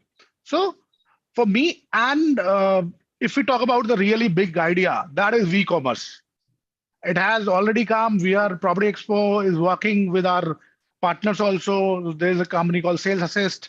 We are working with them. We are building a technology. So e-commerce is the next big thing as per me, जो कि successful भी होगी, because सब लोग research करते हैं. Website is all about research. So वो research करने के लिए उनको बहुत जरूरी है कि वो प्रोजेक्ट को वर्चुअली देखें, और वर्चुअली देखने के लिए जूम कॉल्स वगैरह तो होते ही हैं, बट उससे पहले भी अगर वी कॉमर्स के through, if the developer, if the channel partners, if the property platforms like square yards, 99 एकड़, प्रॉपर्टी एक्सपो, अदर कंपनीज उसको गैप को फिल कर दें, और वो वी कॉमर्स के थ्रू बहुत इजी हो जाएगा. He can see the site, he can see the road, he can see. Right now वो अभी गूगल मैप्स के थ्रू देखते हैं कहाँ क्या रोड बनी है, क्या हुआ, बट उनको क्लियरिटी नहीं है. यहाँ पे स्क्वायर बड़ा अच्छा किया है अभी. दे हैव पुट, मैं विवेक को बहुत यहाँ पे बधाई देना चाहूंगा, विवेक एंड तनुज को भी, बिकॉज उन लोगों ने जितने भी डाटा थे वो उसको पुटअप करके, तो दे कैन इजिली सर्च कि भाई क्या रेट पे क्या डील हो रही है. That's a very big thing, because same area में बहुत सारी चीजें चेंजेस होती हैं. सो मेरा है कि V commerce is the next big thing, and if the developer, if the platform adopt that, there'll be a game changer for developer, and believe me, D2C will be there, because without D2C real estate can't work, and physical intervention will really will be there, because end of the moment पे आपको deal करने के लिए तो चाहिए, until as blockchain is coming. And Bilkul Amit, you are right, and you have thrown a few words which is there in my agenda today, which is Web 3.0. If we get some time, we will be discussing on the similar lines. So I'd love to move to Prakash now. Prakash, you have been associated with the digital part of the whole journey in your career, and I could see that you're trying to play around with how the technology play can get in with the help of data. You have been in this space, but what is it that you're looking forward to? What is it that is fascinating you about this whole space, which you're already connected to? What is the next leap that you believe that you would be loving to make? Right. Thanks, Govind. So before answering your question, let me take you few years back, Govind, where the adoption of technology was very limited in this sector. Sure. But after demonetization and pandemic, there happens a significant digital and tech transformation, right? So at Career Socially, we are not following a traditional digital piece in sales and marketing. What excites us is to implement artificial intelligence and machine learning to train our discovery and a marketing automation platform, which is embedded with a CRM, right? Now, CRM is not taking as a altogether the different piece of technology. We are implementing it into a marketing automation tool so that we can broadcast personalized and precise information to potential buyers according to their social behavior, at least. So Right? when you're talking about personalization, are we talking about the communication getting personalized as well, or it is? So Yeah. how are you doing that? Yeah. If you could elaborate.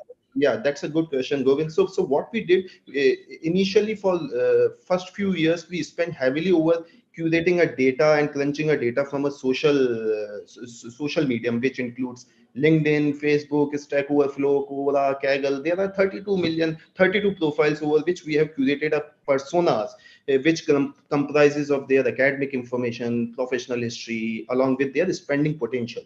Now, what smartly we did, once we have those data points, we also curated the information from those Glassdoor and pay scale to see that what is the tentative average salary which that persona is withdrawing from his current organization at that particular designation, so that we have a fair idea about his spending potential, right? And then using it, so then using even we go one layer beyond. We are using the neural network and psychological learning algorithms at Housingman and Career for Socially. We first analyze the sentiment of the buyer behind purchase of a property according to their likes and dislike, by again crunching their social behavior. Let's say if you have already bought property in some of the project, now what drives you to buy that property according to your social behavior, which defines our algorithm to predict a right set of audience over which we need to run the campaigns and promote the product. Lovely. And I must say that social data is a key ingredient during creation of a right audience recipe. And even to predict better lookalike audience, recently we are into a phase where we have implemented the deep learning into our marketing automation tool, which figure out similar layouts, floor plans, and unit plans which buyers have already liked, and this will really push them to select the right property, select a right property within a time frame and expedite the sales cycle. Lovely, Prakash. I believe that there's a lot to learn in terms of what you guys are doing, and if we get time, we'll try to dig deep into it. Moving on to just to add one more bit, that Sure. yes, we have recently also during pandemic we have learned a lot in terms of how to make the digital or the land with a data side of a business, and to expedite the sales in realty sector. We have designed a SaaS based agent discovery platform, not for the broker technology platform where the broker comes and do the transactions, but by their own. But we want to empower the builders to build their own local community on their own will. And to build that, again, we are using a data science and a artificial intelligence to map the social behavior of the brokers according to the attributable information of a property. So that Lovely. is some. Lovely to know, yeah. So Vivek, I will move to you. So at Squareas, I believe you guys are not sparing anything as far as I see it. Like, you guys are there in location intelligence. You guys moved to the, VR with Prop VR, and then you didn't spare the home interiors. You didn't spare the, the loan possibilities, the fintech element combination. So all the backward and forward combinations are already existing that a customer would need in their transaction journey.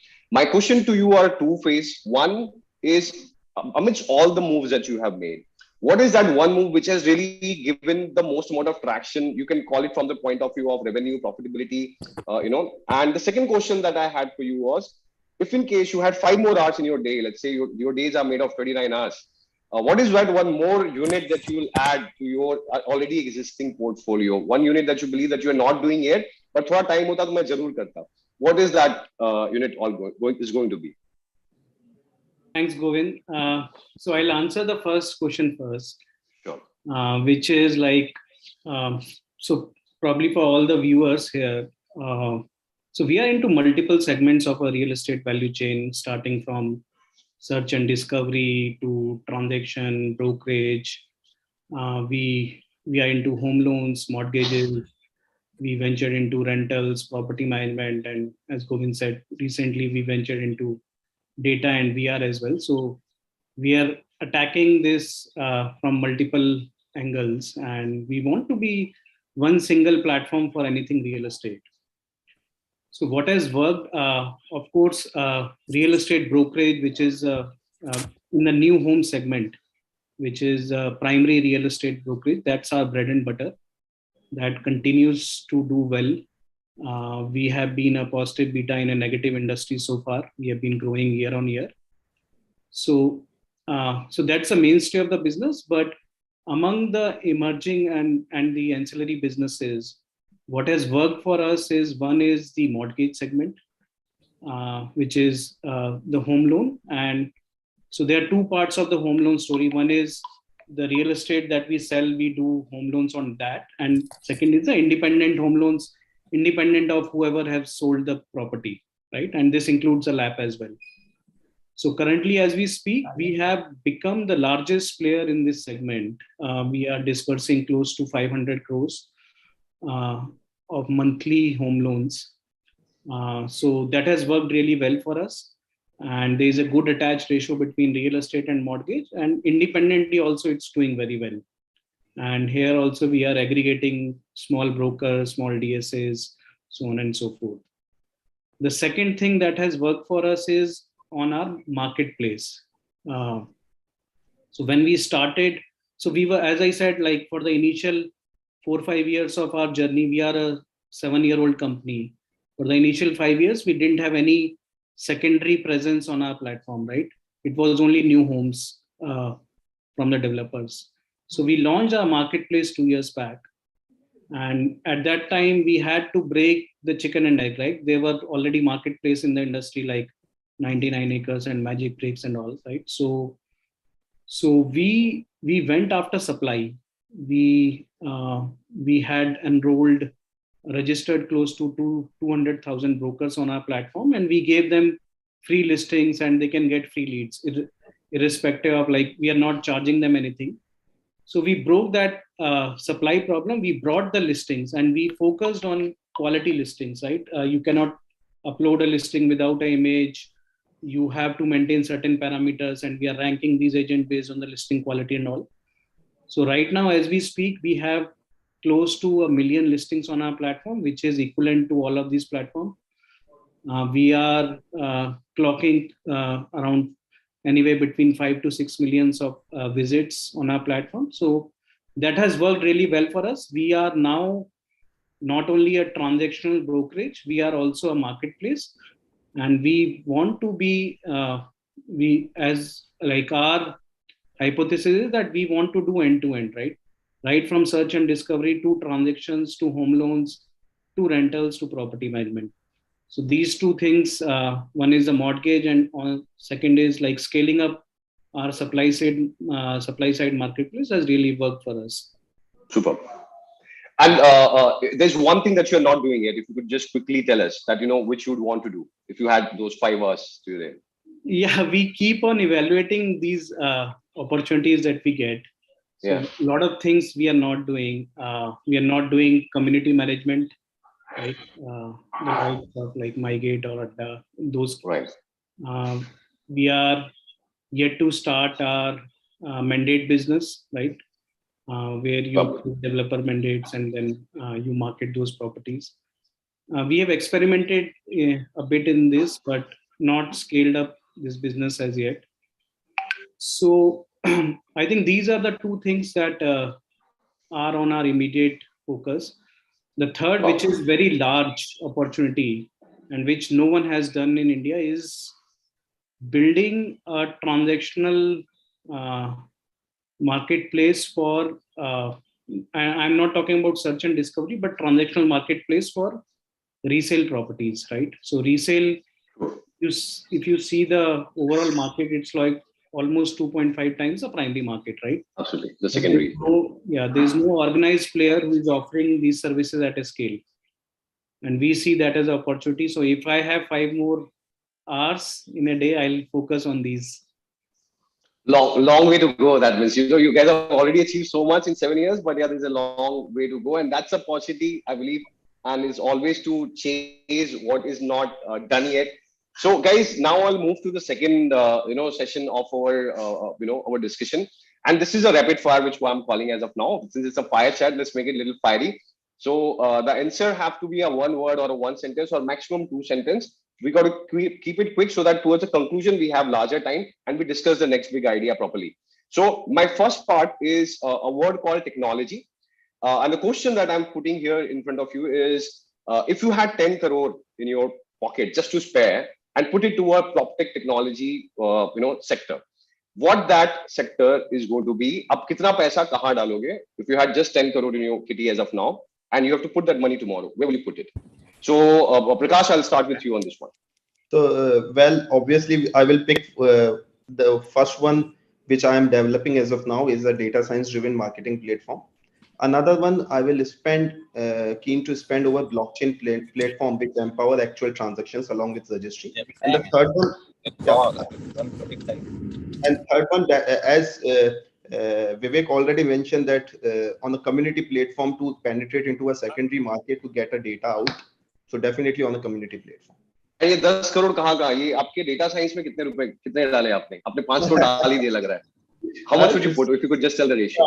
Yeah, 6 years. So 6 years, and the rest other is split between 4 crore on the blockchain and the community platform. That's lovely, Prakash. So Amit, I'll come to you. What will you do if you had 10 crore rupees on your side?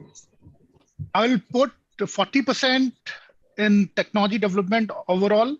Like we have to create some new things for us, and rest we will put on video commerce, which is the next big thing, which will help creating the transaction and helping the need based solutions हैं उसको create करने के लिए बनेगा, और customer को end point पे और developer को use करेगा. तो we will bet on video commerce, and that's the next big thing, and we will support all the ecosystem like resale, like mandate, like franchise development, like home loans, everything.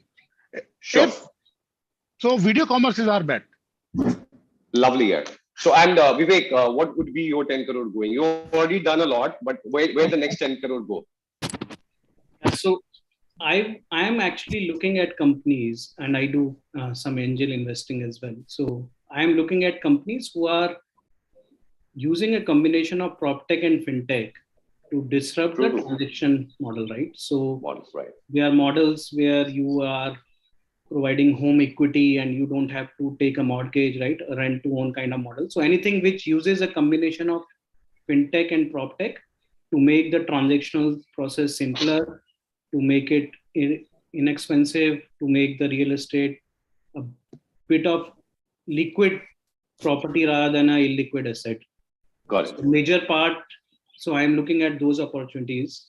Second, probably, which is a large opportunities, and some of the speakers talked about this, is the creating digital twins of real estate, and then enabling engagement and making sales process faster. So we are working on something which we are creating the digital twin of not just one property, but the entire city itself, right? So you can navigate in a city in a 3D environment, in a VR environment, and then experience various property options. So these are the two. Of course, we have yet to see the impact of blockchain, still early days, I would say. Yeah. But anyways, I mean, if I have to choose, these would be the two, right?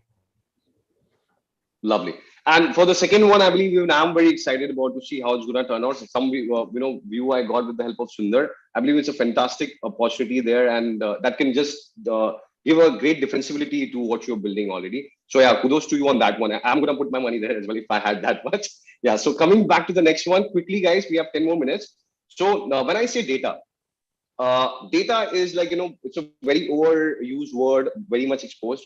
But if you had to just tell one place, jahan pe data ke upar, if you put the right thought process, we use right way AI and ML, and we have the right outputs coming in, where exactly do you believe that there's a potential and there's a need gap where the data applications are put in the right manner, and we will see a certain transformation because of the output that we can put? So, which is that sector? What is that place where would you apply this particular, logic? Wherever that you believe that there's a good opportunity where data can disrupt possibilities. Amit, where is your money gonna be? So, in real estate or any business, data is everything. So there can be different processes which different companies follows, but real estate is all about data, and real estate industry में assumptions बहुत होती हैं. Product launch से पहले developer जब launch करता है या जो पार्टनर्स होते हैं उसको कई बार तो ऐसा होता है कि मार्केट रेट से 4 टाइम्स ज्यादा लेके आना चाहते हैं, बट ब्रोकर्स उनको मना कर देते हैं, जी ये रेट नहीं बिकेगा. लेकिन उस टाइम पे हम जैसे लोग या हम जैसी कंपनीज आगे आती हैं और उनको हम right set of data which is a correct data. So in real estate there are 2 types of data. So one is virtual and one is real fact. So एक पेपर पे है और एक विदाउट पेपर है. So वो जो data है उसको मशीन लर्निंग के थ्रू, एंड मैं यहाँ पे मशीन लर्निंग तो कहूंगा ही कहूंगा, AI/ML is already there, but आप रियल स्टेट को फुल्ली ऑटोमाइज्ड कभी भी नहीं कर सकते हैं. So you need an human intervention, और वहां पे जाकर के डाटा को एक अलग रुख मिलता है जिसमें कि आप assumptions कर सकते हो. आप बिजनेस को मैं कहूंगा कि एक प्लान करना होता है, but execution is the key. So if you rightly plan the launch, if you rightly plan your target audience, if you rightly planned the number of leads you're gonna be get, and so you can plan your business and execute in the same way. So for me, data should be put in the sales process from the very first day before starting the business or starting the launch. So if the developer or any person who is doing the real estate business with any technology, but they have to rely on the right data, and right data comes from the experience, not from the books. Okay, so you need a panel of sure, man. I will this is a rapid fire. We're gonna keep it quick. Yeah. 1 or 2 liners. I'm sorry to bother since we're running short on time. Yes. So Prakash, I know your answer somewhere, but ab batao, what is it that you believe the data application has to be put? Govind, I'm a great fan of data, but data is scattered and too many information creates a lot of confusion among the end consumers. So I think for precise social behavior targeting, we need a good sense of data. So we are already on a track of having 150 millions of social profiles, having billions of social attribute data associated with those profiles is with career, socially, and housing men, which we leverage day to day for our marketing exercises. Lovely. So my next topic is a common topic between all three. Based on aap log se jo maine suna, I believe you all three are active in this particular domain. The broker tech platforms. Right. So I believe Amit, Vivek, Prakash, you all are somewhere exposed to this, and you're building something or you've already built something in this space. My question is, there's a tech platform which can work as an aggregator, but then there are tech platforms which are somewhere inspired by the foreign models, like what we had in the US with regards to, Keller Williams or EXP Reality. What do you think that those models will have to be tweaked, or the way they are existing there, it can be just put in here and they can be a success? So Vivek, I will put this question first to you. You're already there with some inroads. What's your insight? If you look at these global models, be it like Keller Williams or Remax, or like many of these have been trying to make their presence felt in India, but they have failed. Sure. And what I feel is the primary reason for that is that if you look at the value proposition for the agents or the agency, their value proposition is very weak. So when they come to India, first of all, they don't have the brand, right, which they have in other countries and which can attract the customer. They don't have the supply, right? They are They are not very well connected with the ecosystem here to bring supply, right? They don't have the platform which brings the demand, right?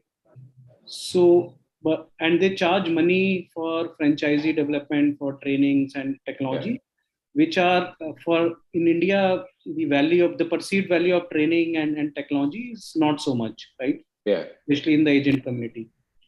So but is there a scope?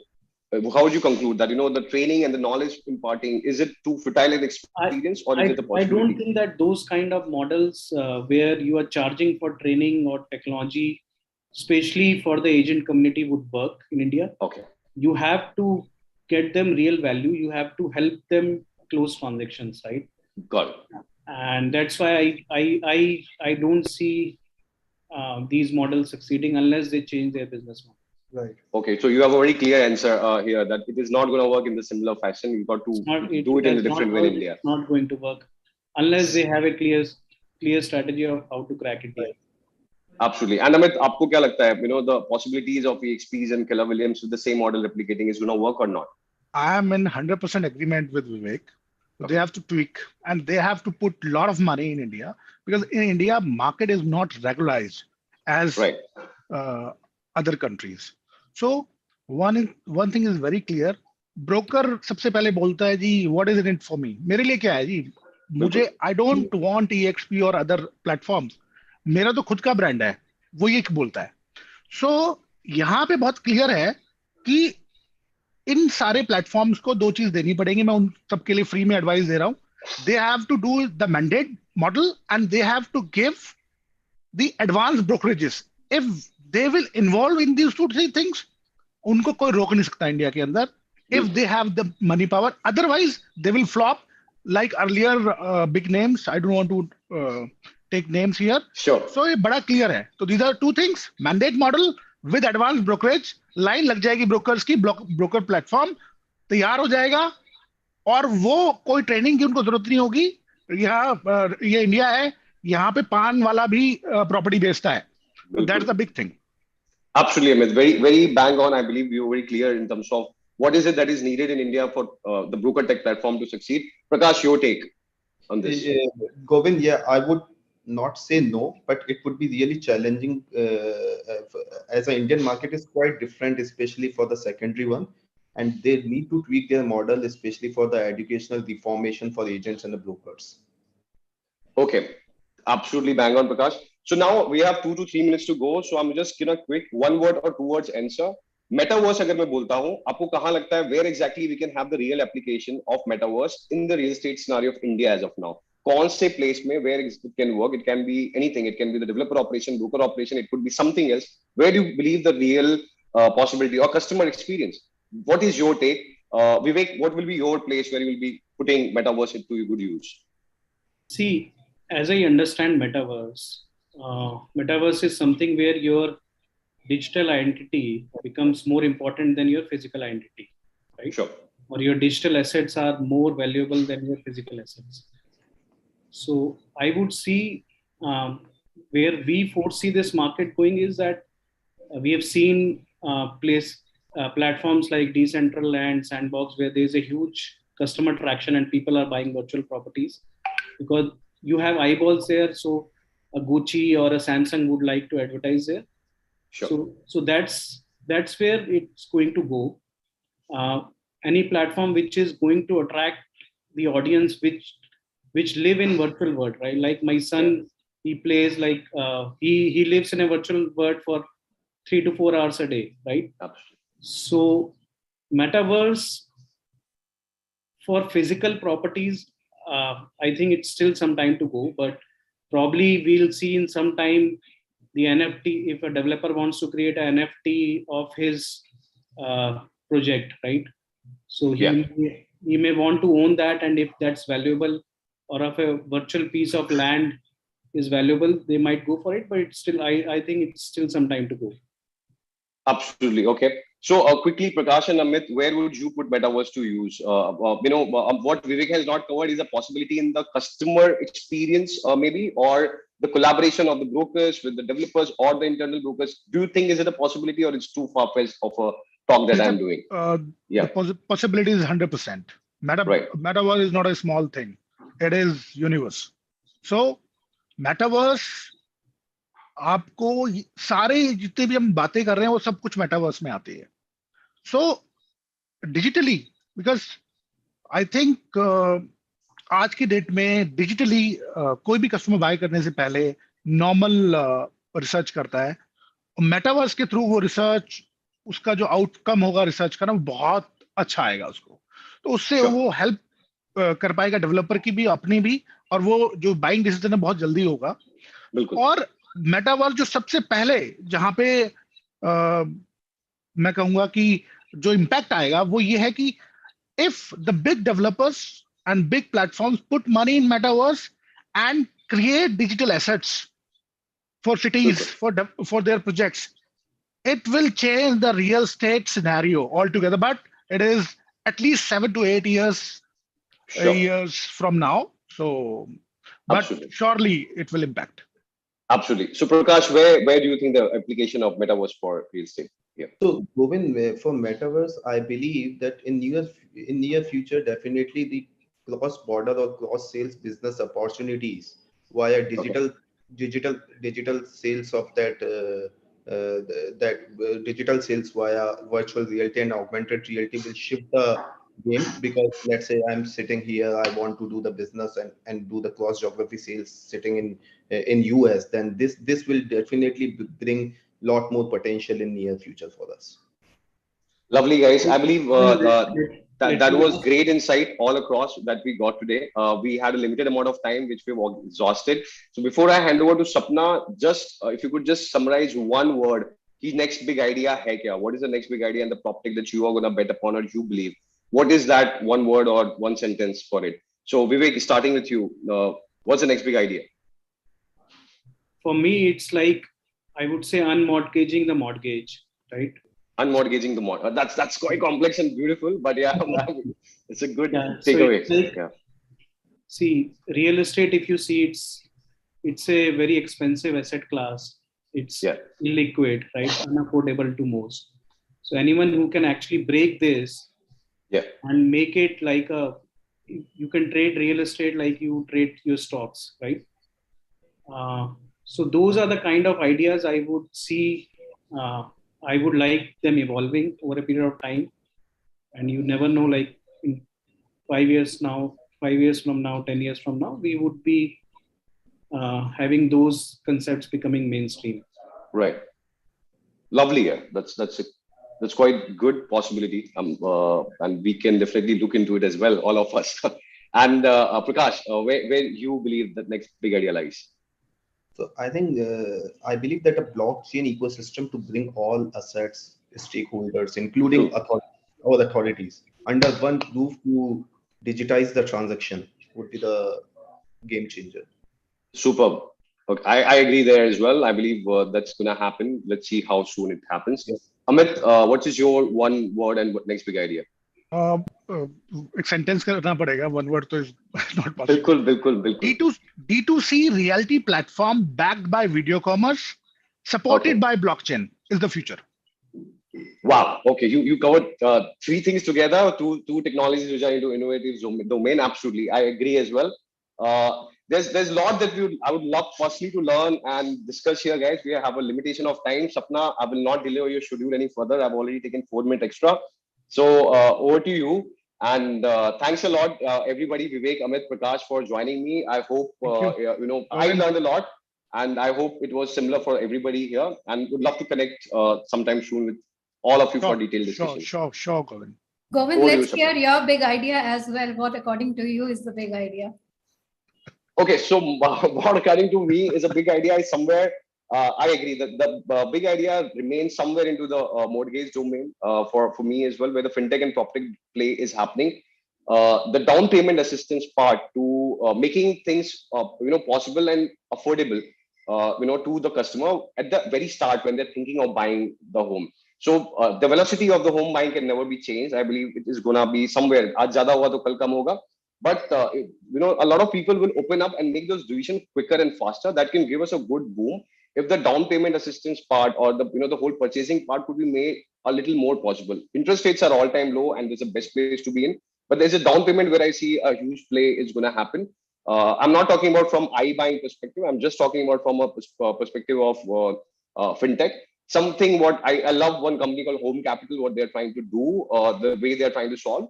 Yeah, that's what I'm believing is going to be something very huge in the future. Okay, fantastic. So we got some great ideas, fintech and proptech, to make easy access of buying for home buyers, dealing in real estate like we are now doing for stocks from Vivek, blockchain, and what Amit said.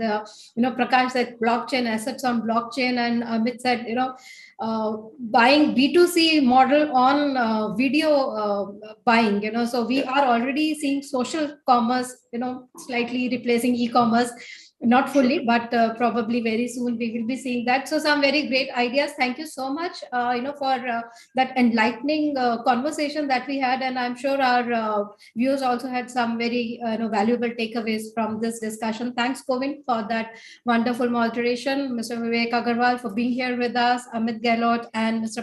Prakash Tejwani for being here with us for this discussion. Thank you so much for your time. Thanks, Sapna. Thank you. Thanks a lot, guys. Thank you. See you, Sapna. Thanks a lot, Sapna. Thanks a lot, Bye. Realty Plus. We'll catch up everybody soon. Thank you. So that was one interesting conversation, and I'm sure we all had some very valuable, ideas that we got from here in terms of technology and what we are going to see ahead. With that, we conclude the Proptech Conclave, and I thank all our speakers of the day for making this session so informative, so interesting, and thought-provoking as well. So now, ladies and gentlemen, let's move on to the much awaited segment of the evening. Let me hand it over to our lovely host, Bhavna Bhatia, to take us through the glittering evening of Realty Plus PropTech Awards 2022. Bhavna, over to you now. Thank you. Thank you so much, Sapna. Indeed, a great start to the summit, and what an exciting conclave this has turned out to be. Indeed, a very scintillating one. So, ladies and gentlemen, as Sapna rightly said, it is time to begin the dazzling felicitations and the acknowledgements ahead. I'm your host, Bhavna Bhatia, and I welcome you all to the 4th edition of the Realty Plus PropTech Awards 2022. Well, the event is being live streamed on Realty Plus website, www.rprealtyplus.com, Realty Plus on LinkedIn, and Realty Plus Facebook page @RP Realty Plus. Do remember to tag us. Our social media handles are @RP Realty Plus on Facebook and Twitter, and on Instagram, it is RP_Realty on Instagram. We would also like to begin by thanking our partners who helped us to put together this show. Well, the supporting partners being Myri Capital, Totality, and PropertyExpo.com, business media partner VW Business World Media Group, online media partner Exchange for Media.com, organized by Realty Plus. So a big thank you to all our partners on partnering with us on this wonderful project. And now, before we begin with the award ceremony, I'd like to have you all look at a brief introduction of what Realty Plus is all about. So let's have a look at the AV, please. Some people are born to show the world which path to choose in a crisis. Some brands are born to do the same. And during the times of challenge, the stalwarts of Indian real estate industry have chosen to do just that by showing others the way to finding opportunities even amidst a crisis. By showing the world how to go about delivering on promises even amidst adversity. Success doesn't just happen, it happens by design, by pushing the boundaries, by raising the bar. It's days of creating a vision and nights of bringing it to life. Knowing that pictures are worth 1,000 words and every word makes a difference. It's doing the research, trusting your instinct, and finishing what you started. For the past 17 years, Realty Plus has been turning obstacles into opportunities, keeping the industry informed on the latest developments.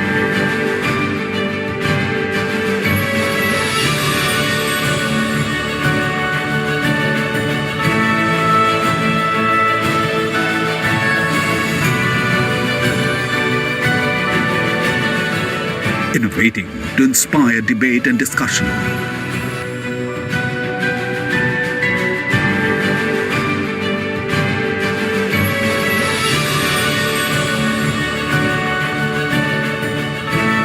bringing forth the perspectives of industry leaders.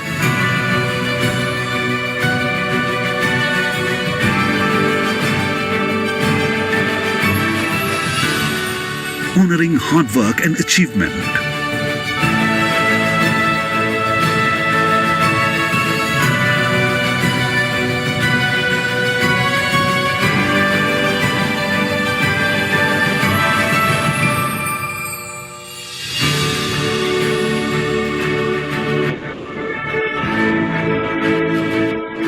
Keeping the industry connected.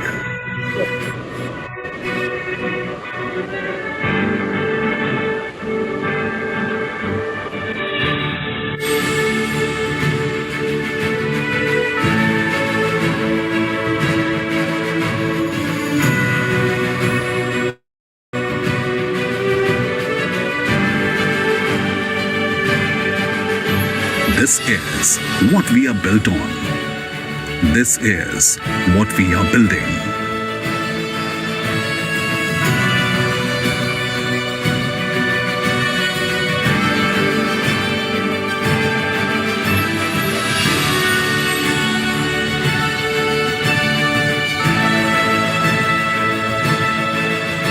We are Realty Plus, and we lead the way.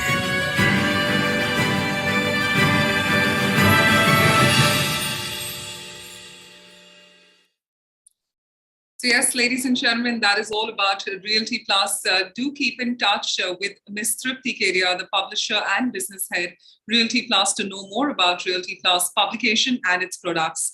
Well, ladies and gentlemen, it is now time to welcome Dr. Anurag Batra, Editor-in-Chief and Chairman, Exchange for Media and BW Business World Media Group, for the inaugural address of the day. Well known as India's media mogul, Dr. Anurag Batra is a serial entrepreneur, a journalist, and an eternal optimist rolled into one. He's a first-generation entrepreneur, and after acquiring the iconic business media and magazine brand Business World, Dr. Batra has expanded BW Business World into digital events and BW communities. Well, we've got a video message from Dr. Batra. Let's have a look at it.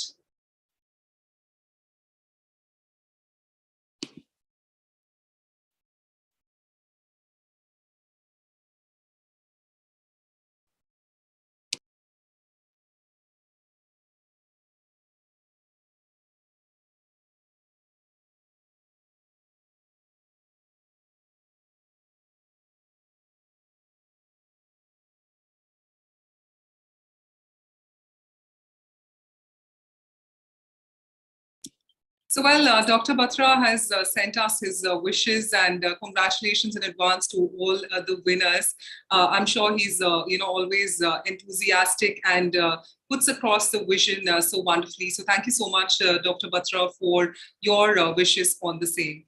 Well, ladies and gentlemen, with this, it is time for us to now move on and begin the grand ceremony of the 4th edition of the Realty Plus Proptech Awards 2022. Well, we start by presenting the eminent jury members of these awards sharing their views. So let's take a look. Could we have the jury, AV, please?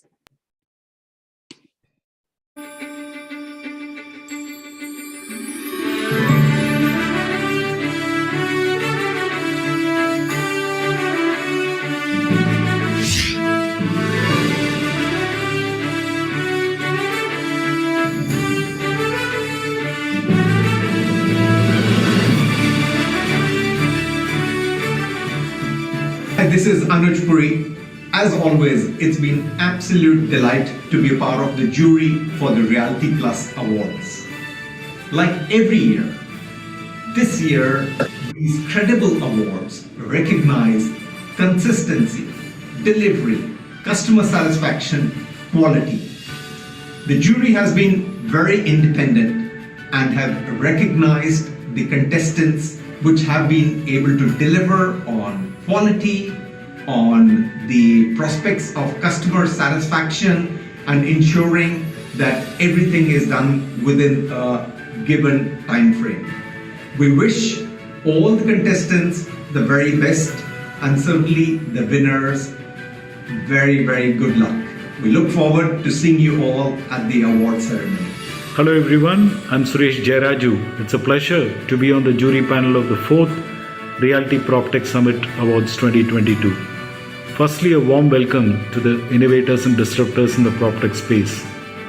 India is now at the cusp of a huge transformation in the startup space with record levels of funding and unicorns created during the last 12 months.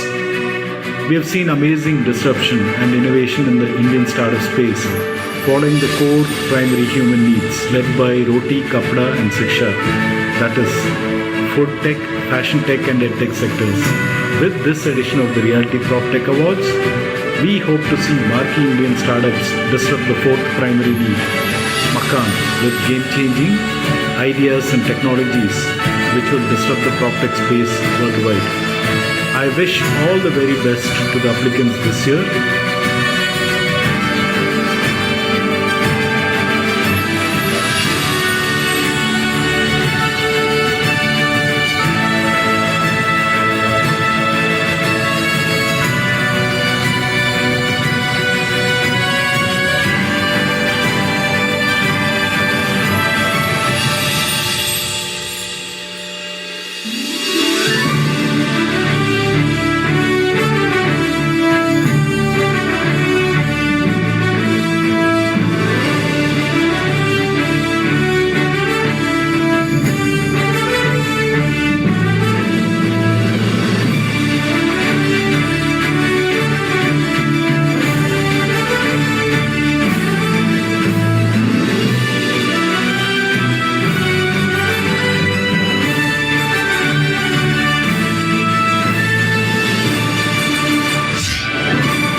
So, well, ladies and gentlemen, with this, it is time to begin. Firstly, I'd like to thank all our eminent judges for your contribution.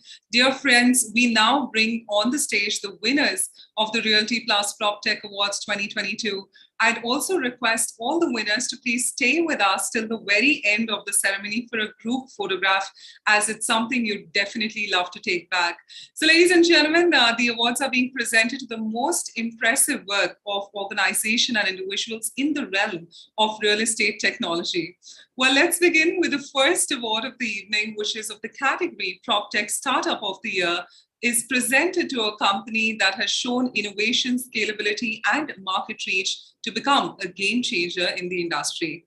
And let's have a look at who the award goes to.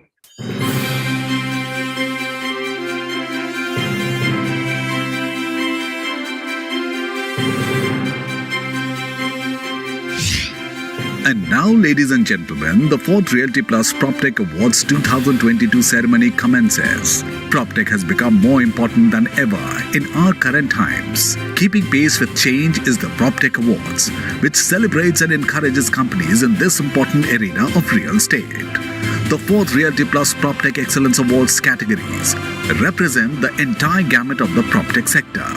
Let's begin with the first award of the evening, which is for the category PropTech Startup of the Year is presented to a company that has shown innovation, scalability, and market reach to become a game changer in the industry.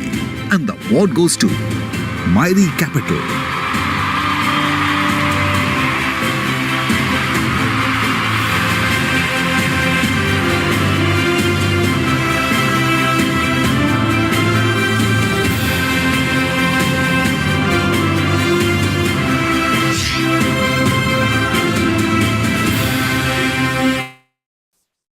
Ladies and gentlemen, the award goes to Myri Capital. Congratulations to the entire team, and may I now call upon Mr. Ariman Veer, founder and CEO of Myri Capital. Firstly, congratulations, Ariman, on that incredible win, and we'd love to now hear from you. Sure. Thanks, Bhavna. It's an honor receiving this award on this platform. We've come a long way in the last 1 year. We have very exciting things planned for the next, upcoming year. So looking forward to getting all of that going. We've had a good start to the year, so pretty happy with how the team has performed so far. That's great to hear, and congratulations to you and your entire team at Myri. Absolutely. Thank you, Bhavna. Thank you. So ladies and gentlemen, now with the first award being presented, it is now time for us to move on to the next category of the awards, which is a Proptech Brand of the Year. This award recognizes the Proptech company for consistent creative output, new business wins, client relationships, and the exemplary sector-based initiatives. Well, let's find out who gets the award.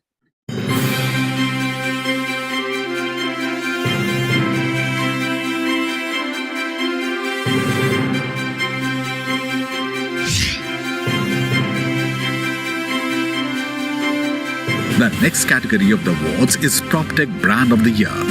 This award recognizes the Proptech company for consistent creative output, new business wins, client relationships, and exemplary sector-based initiatives.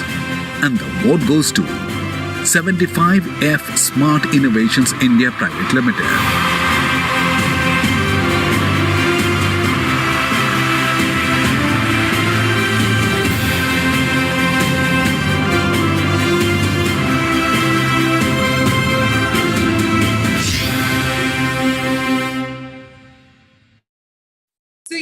Ladies and gentlemen, and the award goes to 75F Smart Innovations India Private Limited, and may I now call upon Mr. Inaugural, APAC Finance Controller, 75F Smart Innovations India Private Limited. Congratulations, Krishnan, on that wonderful win. We'd love to hear from you now. Thank you so much, Bhavna. It's a pleasure. It's an honor to receive this award. We're really thankful to Realty Plus for having realized and recognized our efforts in this journey. We are a fully integrated building management system, and we have made inroads into the APAC market, India being one of the primary markets, as well as Singapore. And we recognize many of the names which are there on the screen. We want to receive this award on behalf of our global team. We want to receive it on behalf of all of you who've been pivotal and integral in our journey towards this success. Thank you so much. Absolutely, and all the very best to you and your entire team with all your plans ahead. Thank you for joining us. Thank you so much. So ladies and gentlemen, with that, it is now time to move on to our next award. Now, this is for the Proptech Realty Firm of the Year, and this award will recognize the real estate organizations demonstrating the best use of technology to provide tangible benefits to its projects, people, and customers. Well, let's find out who gets the award.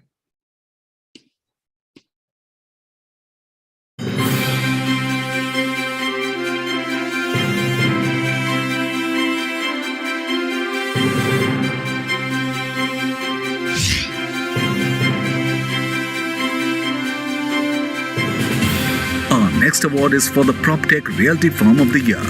This award will recognize the real estate organization demonstrating the best use of technology to provide tangible benefits to its projects, people, and customers. And the award goes to Gera Developments Private Limited.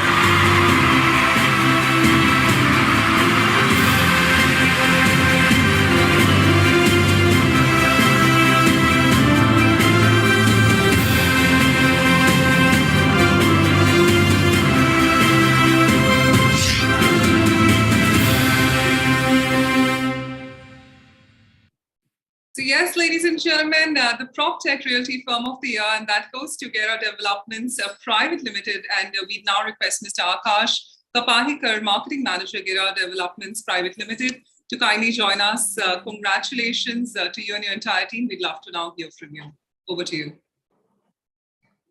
Thank you, Bhavna. It's certainly a pleasure to win the Proptech Award. And as a brand, it's our constant endeavor to focus on customer-centric innovations, and Gera World app being one of it. So it focuses on multiple customer touch points, just from getting billing to construction progress, and a lot more that customer can have at his or her fingertips. So as a brand, I would like to thank everyone at Proptech for recognizing our efforts to make the customer experience better one each time. Thanks a lot. That's lovely to hear, making the customer experience better at each time. A great theme to go by, and congratulations once again. Thanks a lot, Bhavna.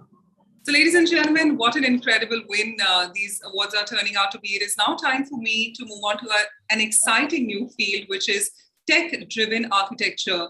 And our award for the Proptech Architecture Firm of the Year. Let's find out who gets that.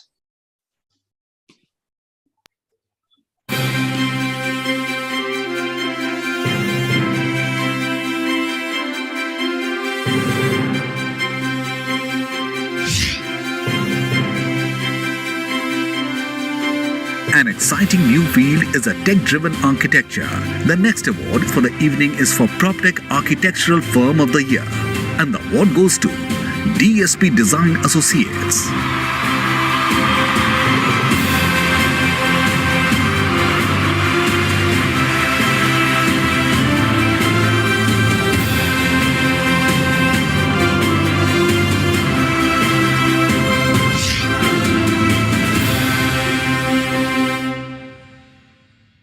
So yes, ladies and gentlemen, the award goes to DSP Design Associates. Congratulations to the entire team. May I now request Mr. Bimal Desai, founder and principal, DSP Design Associates, to kindly join us. Bimal, congratulations. Over to you. Hey, Bhavna, thanks. Hi. Very, very glad to receive this recognition as planners and consultants in the space of PropTech field.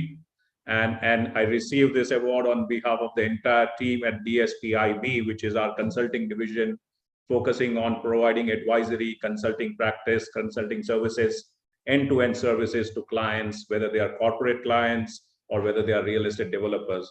So very happy. Thanks to Realty Plus for recognizing this spot as an architect and a PropTech architectural firm and recognizing our consistent efforts in this space. And thanks to the eminent jury who recognize us also in this particular space. And very glad to be seeing my co-winners in spaces on solution providing sectors, and also look forward to doing much more in the area of digital transformation as an architect, interior designer, and engineering design company. So look forward to doing much more. It's just the beginning, and we need to walk a lot. We need to kind of achieve a lot in terms of providing solutions, the right kind of solutions to the client from the perspective of providing good spatial intelligence, enhancing the experience of the end user, optimizing on the energy front, and helping and handholding the companies who have set themselves very high targets as an outcome of COP26 towards 2030, 2040. So the potential is huge, and this is just the beginning. And thanks Realty Plus for recognizing our contribution in this space. Absolutely. Thank you so much, Bimal. And as they say, that consistency and hard work definitely pays off. So that has done for you. Congratulations to you and your entire team. Thank you very much. Look forward. So ladies and gentlemen, with that incredible win, it is time for us to move on to the next award, which is for the PropTech App of the Year. Now, the PropTech app will demonstrate the new discovery tools, multi-device compatibility, and the most effective functionality, scalability, ease of use, value proposition, and the viral reach. Let's find out who gets the award.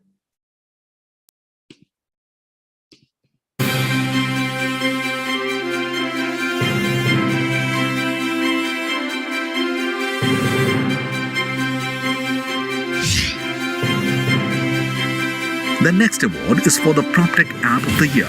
The PropTech app will demonstrate the new discovery tools, multi-device compatibility, and most effective functionality, scalability, ease of use, value proposition, and viral reach. And the award goes to Gera Developments Private Limited for Gera World App.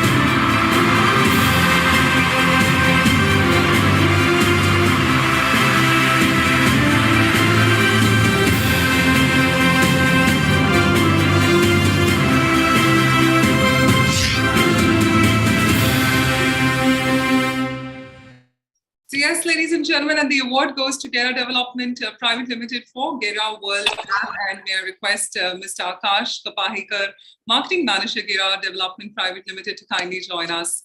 Well, Akash, great win yet around the corner. Over to you. We'd love to hear from you. Yes, 2 wins in a day are amazing, and especially when it's PropTech Awards, it's something which we look for. So thank you once again, PropTech and Realty Plus, for recognizing our efforts towards customer centricity and innovation that will improve the customer experience. Thank you very much. Thank you and congratulations. Well, ladies and gentlemen, after that, it is time for us to move on to the next awards category, which is for the Proptech ERP Solutions of the Year. Let's find out who the winners are.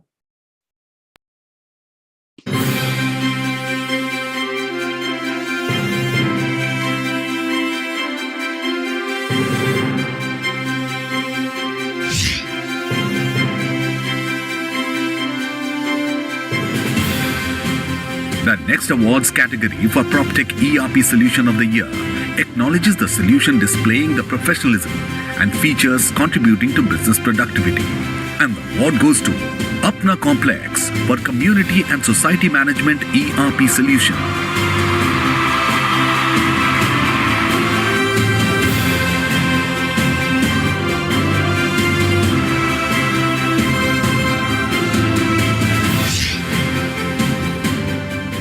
And Strategic ERP.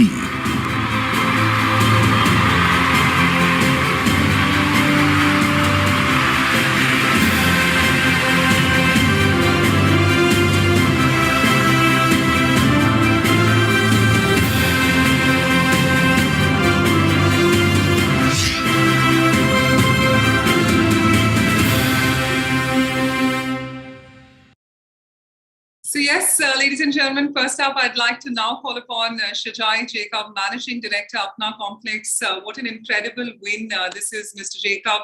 We'd love to hear from you. Thank you. Thank you so much. Thank you, Realty Plus, and thank you, for hosting it so beautifully. The fact is, it's been a privilege and an honor to finally get validation and recognition from the industry. Realty Plus is one amongst the top-notch awards within the real estate fraternity, and to win the Proptech ERP Community and Society Management Solution, I think it validates and recognizes the effort that Apna Complex has put in over the last full decade. I think it's finally come of its own. We have teams across cities with about 6 lakhs households who are currently using this ERP solution. And this actually validates their decision on adopting and subscribing to our ERP solution and app. Yeah. I accept this award very humbly on behalf of our team, our partners, our vendors, and of course, the larger Anurag family. Thank you so much, and look forward to doing even better in this space in the coming years. Absolutely, and our warmest wishes to you and your entire team. Congratulations once again. Thank you. And ladies and gentlemen, also now calling upon Mr. Ashwin Gami, the Managing Director, Strategic ERP. Congratulations, Mr. Gami, on that wonderful win. We'd love to now hear from you. Thank you, Bhavna, very much. So we are grateful to Realty Plus for acknowledging the hard work put in by our team at Strategic ERP. And we see a lot of efforts by Realty Plus bringing together all the contributors to the industry. And it's not a job to automate or to digitize real estate. So certainly it's great things. And from our side, we are trying our best to bring in technologies from cloud, mobility, business analytics, and artificial intelligence. This is what we would be contributing in future. So thank you very much. Yeah. Thank you. Thank you so much. And thank you for sharing your future vision as well. Definitely shall keep you and your entire team motivated. And congratulations once again. Thank you very much. So ladies and gentlemen, with this, it is time for us to move on to the next category. We're looking at presenting the Proptech AI Application of the Year. Let's find out who the winners are.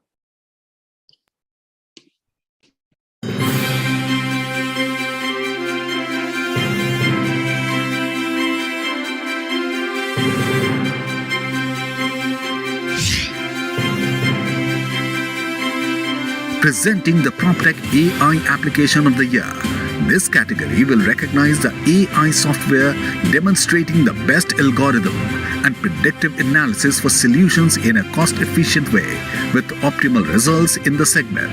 And the award goes to Anurag Properties Consultants Private Limited for Astra.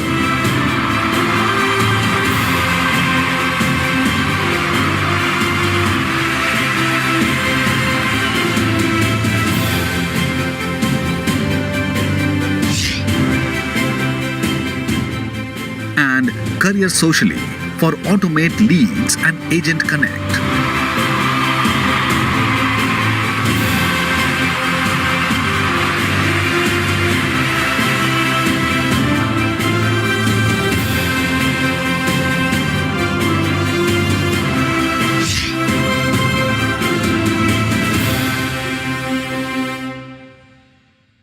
So yes, ladies and gentlemen, it is time for me to now call upon our winners. First up, if I could request Mr. Varun Saxena, Head AIML, Inaugural Property Consultants, to kindly join us.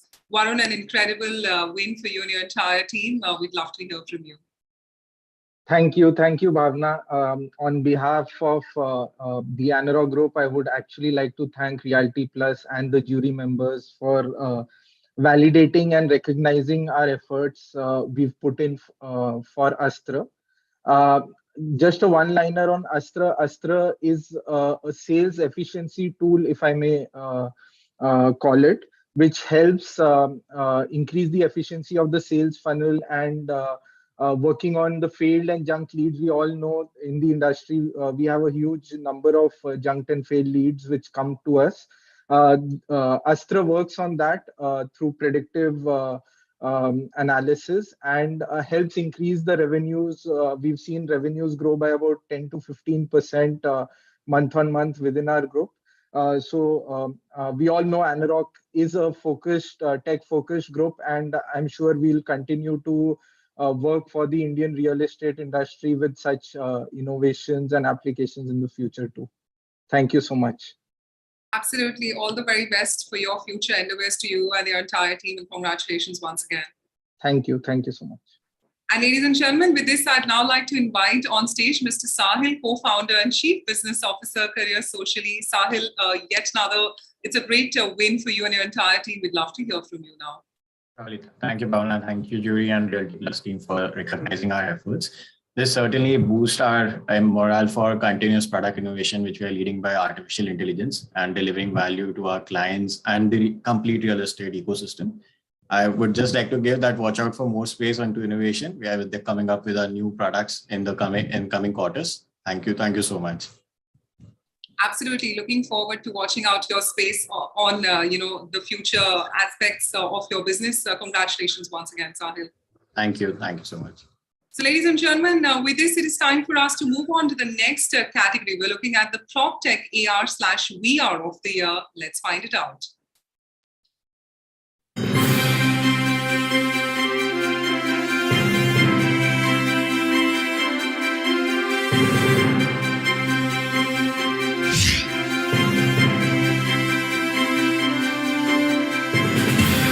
Our next category, the Proptech AR/VR of the Year, will honor an impactful AR/VR technology demonstrating innovative aspects in its design, feel, functions, and features. And the award goes to Square Yards for PropVR.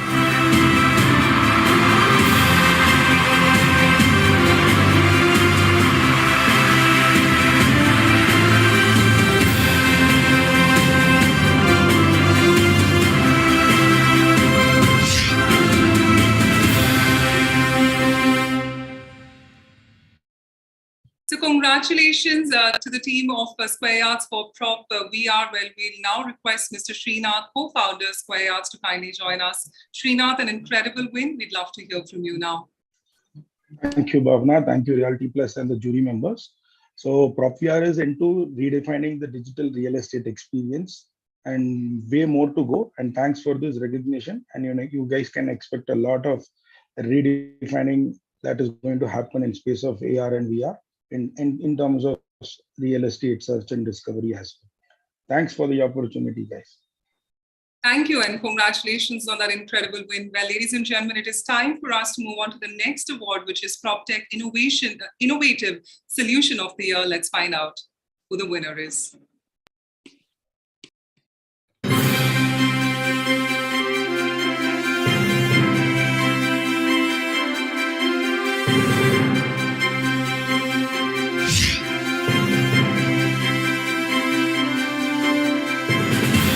The next award is for the Proptech Innovative Solution of the Year, an innovative business model or product with demonstrable creativity and originality from conception to execution and verified results. And the award goes to Lysis Fora's Real Estate Rating and Research Private Limited for Property Science.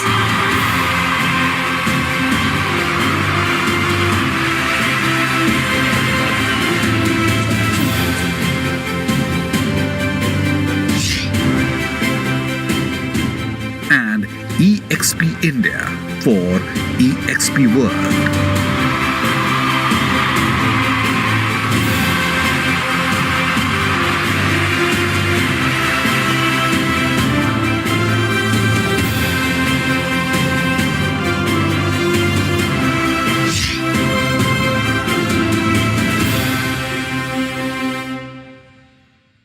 So, congratulations to the winners. I now firstly request Mr. Pankaj Kapoor, founder and managing director, Lysis Foras Real Estate Rating and Research Private Limited, to kindly join us. Mr. Kapoor, a great win right there. We'd love to hear from you. Yeah, thank you so much. Thank you for conferring the award. It's been a hard work for many years because we tried to solve a most complex problem of providing valuation of property, which is a data-driven AVM model for the Indian property, where the data itself is limited and the vagaries related to the valuations are also massive. So we provided the solutions for 60 cities in India, and this answers the valuations of any house property, which could be independent house, land parcel or apartment across all cities, new as well as old property. It's an endeavor which is long way to go in terms of refinement. And thank you so much for conferring the award. And I must really say my team has worked big behind it, and especially Amit has really done excellent. He's there. I wanted him to be part of this, so that's how it is. Right. Congratulations to you and your entire team, and we're really looking forward to what you do next in this space. Thank you and congratulations once again. So, ladies and gentlemen, with this, it is time for me to call upon Mr. Shashank Vasishta, Executive Director, EXP India. Congratulations, Shashank, on that wonderful win. We'd love to now hear from you. Thank you, Bhavna. Thank you, Realty Plus and all our eminent jury for considering and shortlisting EXP India in our debut year. So we have launched EXP Realty India operations in the middle of pandemic, and people were struggling to looking for solution to increase their business, especially the agents. So we introduced our EXP World, which is first metaverse platform in the world and in India also. So we have pioneered with this technology, and we have been accepted pretty well. Right now we have close to 1,500 agents in 15 states working with us. And EXP Realty is a cloud-based brokerage with a global presence of 75,000 agents worldwide. And the idea is to provide solutions to our agents to grow and become a global realtors. Thank you so much. Absolutely. Winning it in your debut year, we definitely wish you a lot of success in the coming years. Thank you for joining us. Thank you, Bhavna. So, ladies and gentlemen, with this, it is time for us to move on to the next award, which is the Proptech Property Portal of the Year. Let's find out who the winner is.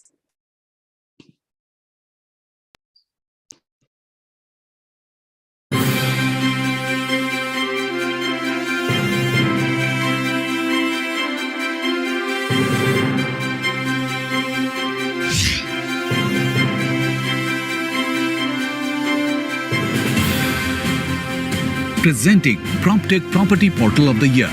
The Property Portal demonstrates engaging and relevant data search features, products, services, and tools for customers with innovative interactive elements. And the award goes to PropertyExpo.com.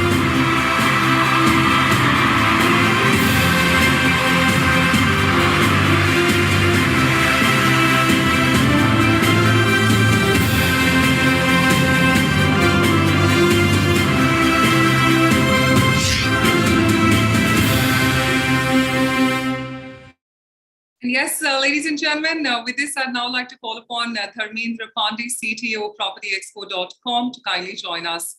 Dharmendra, an incredible win right there. We'd love to hear from you now. Thank you, Bhavna. Thank you, Realty Plus, for giving this award. We talk about our website, our portal. We are created UI UX for user friendly.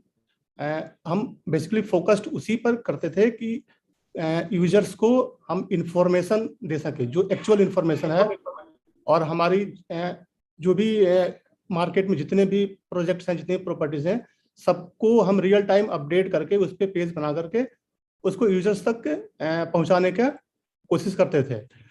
तो we are focused on this way, and now we soon in pan India our website.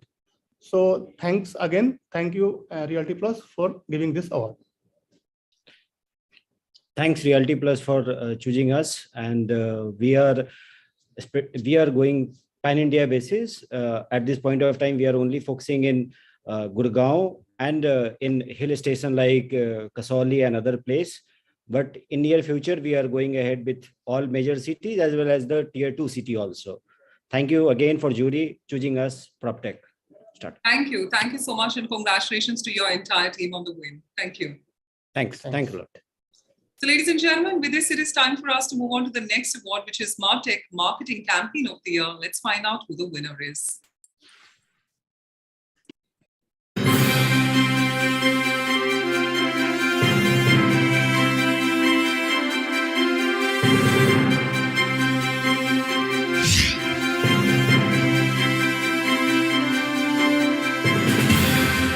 The marketing campaign with clearly articulated goals and aims of the offerings in an innovative way, delivering outstanding results. Presenting the Martech Marketing Campaign of the Year, and the award goes to Housing.com for Brand Campaign 2021.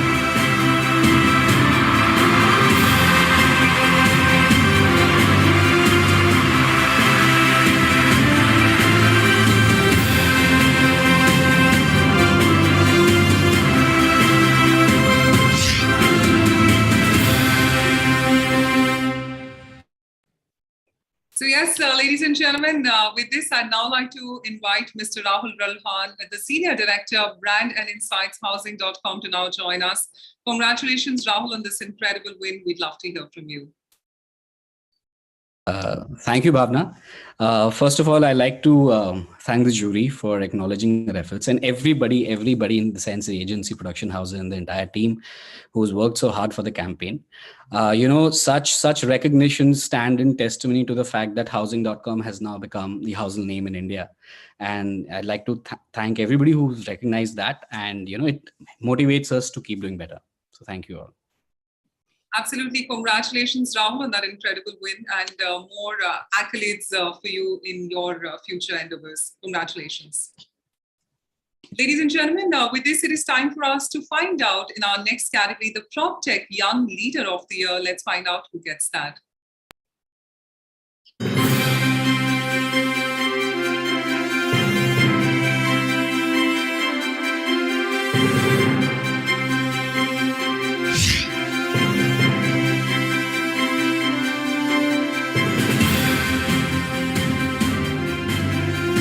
The next category, Proptech Young Leader of the Year, will honor the leadership skills and the intent of making a difference in the sector through his services. And the award goes to Ariman V, Founder and CEO, Myri Capital.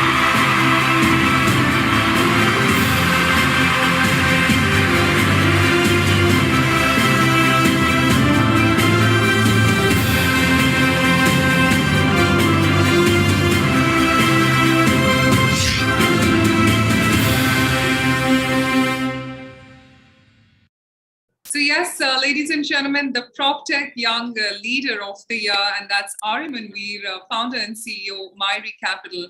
Congratulations, Ariman, on that incredible win. It's great to see you again on the screen. We'd love to hear from you, and congratulations. Yeah, thanks, Bhavna. Again, it's been quite an interesting journey so far. We've got a pretty young team. Without the team, it wouldn't have been possible. But today, I think that over the past 1 year, we have been able to establish an entire category in the space.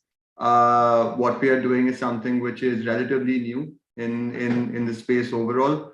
So very excited to see how things pan out this year. And thanks again to Realty Plus, this team jury, and everybody else.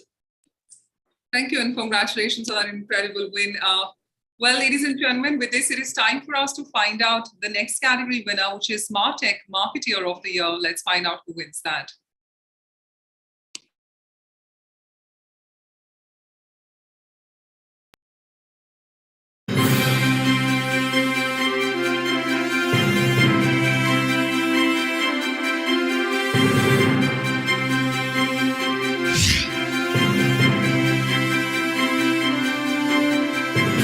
Our next category for the evening is Martech Marketeer of the Year, honoring the professional who has been responsible for undertaking innovative marketing campaigns for promoting the projects, products, or organizations. And the award goes to Mohini Raj Khodade, CEO and Managing Director, Relation Realtech Private Limited.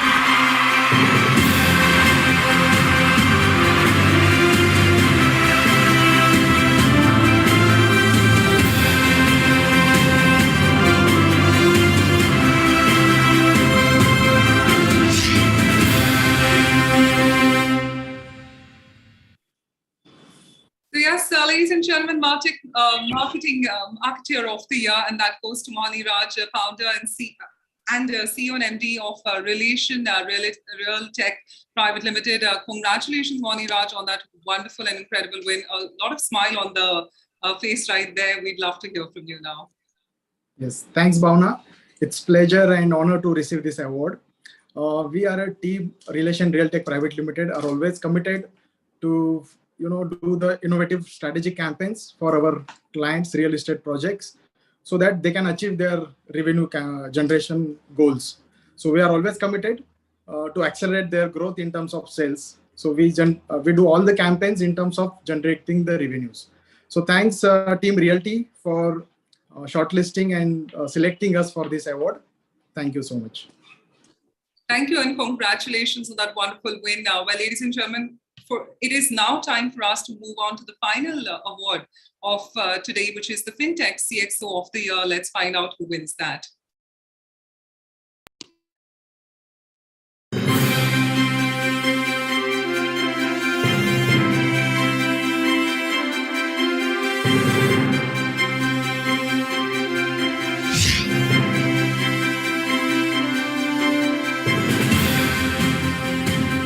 The next award is an individual award, FinTech CXO of the Year, who has a proven track record and a long-standing leadership of bringing innovative tech solutions in the sector.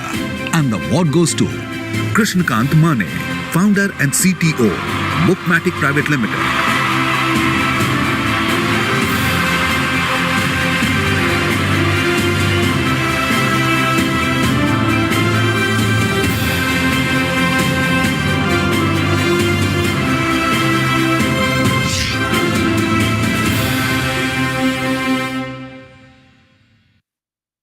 So yes, ladies and gentlemen, the FinTech CXO of the Year, and that goes to Krishnakant Mane, founder and CTO of Bookmatic Private Limited. Congratulations, Mr. Mane, on that incredible win. We'd love to hear from you.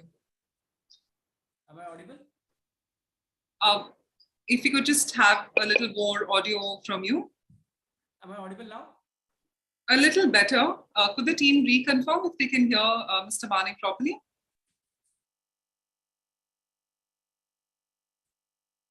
Mr. Mane, can you just try and speak again? How is it now? Yeah, perfect, perfect. Okay. Yes. So thanks a lot. Thanks Realty Plus Proptech, and thanks jury. Such recognitions are a great achievement, but I think more than that, it's a bigger responsibility to deliver better products, because as it stands, our company, when I founded, we wanted to create solutions for smaller micro businesses, which automates their accounting work while they do their billing, and they don't need an accountant for that, so that their time and money saved. So I accept this award on behalf of our investors, on behalf of the entire tech team, and above all, my co-founder Prajakta, who's actually the real reason why this award has come to our company. Thanks a lot. Thank you and congratulations. We'd really like to encourage you, and applaud you for all the efforts you've done. It's an inspiration that you've always served, and individuals like you definitely motivate everyone. So thank you for your valuable time today. Thanks a lot. Thanks a lot. Thank you so much. Well, ladies and gentlemen, with this, I just request everyone to please, all our winners, it is time for a group photograph. We request you all to please switch on your cameras and let's have this amazing moment today wherein we all get captured on this one screen. Now, these are the winners we're talking about, ladies and gentlemen, who worked hard and who've proven their mettle with their teams. We'd request, and I'll give you another 10 seconds in interest of everyone's time to just switch on your cameras. And of course, you can more than welcome to do the victory sign. I believe that's, what you all would represent is victory on the screen. So we just give a couple more seconds to everyone to just sort of switch on their cameras. If you're facing any issue, please just put your, just raise your hand in the back end so we get the tech team to resolve the same. But I'd love all of the people to please be with their cameras on and be a part of the photograph. So I'm going to do a short countdown, and all you have to do is, do the victory sign and, more importantly, give us the biggest smiles. All right. So yes, this is what I'm talking about. So ladies and gentlemen, it is time for our wonderful group screenshot of all our winners of the Realty Plus PropTech Awards 2022 at the count of 5, 4, 3, 2, 1. Your biggest smiles and victory, everyone. Yes, and a huge round of applause. Thank you so much. You guys have been incredible. Please keep inspiring, and thank you for joining us. So ladies and gentlemen, with this, what a fantastic closing of the 4th edition of the Realty Plus PropTech Awards 2022. Do remember to tag us in all your lovely winning shots, our social media handles being @RP Realty Plus on Facebook and Twitter, and RP_Realty on Instagram. Well, congratulations once again to all the winners. You've definitely made the industry proud with your dedication and performance. Yes, once again, I'd like to thank all our partners, supporting partners, Myri Capital, Totality, and PropertyExpo.com, our business media partner, BW Business World Media Group, online media partner, ExchangeForMedia.com, and organized by Realty Plus. Thank you all once again for taking the time to come and stay connected with us today. Your participation and presence made this evening truly memorable. We wish you all the health and well-being, and we look forward to seeing you all soon and hopefully have a delightful opportunity of connecting in person too.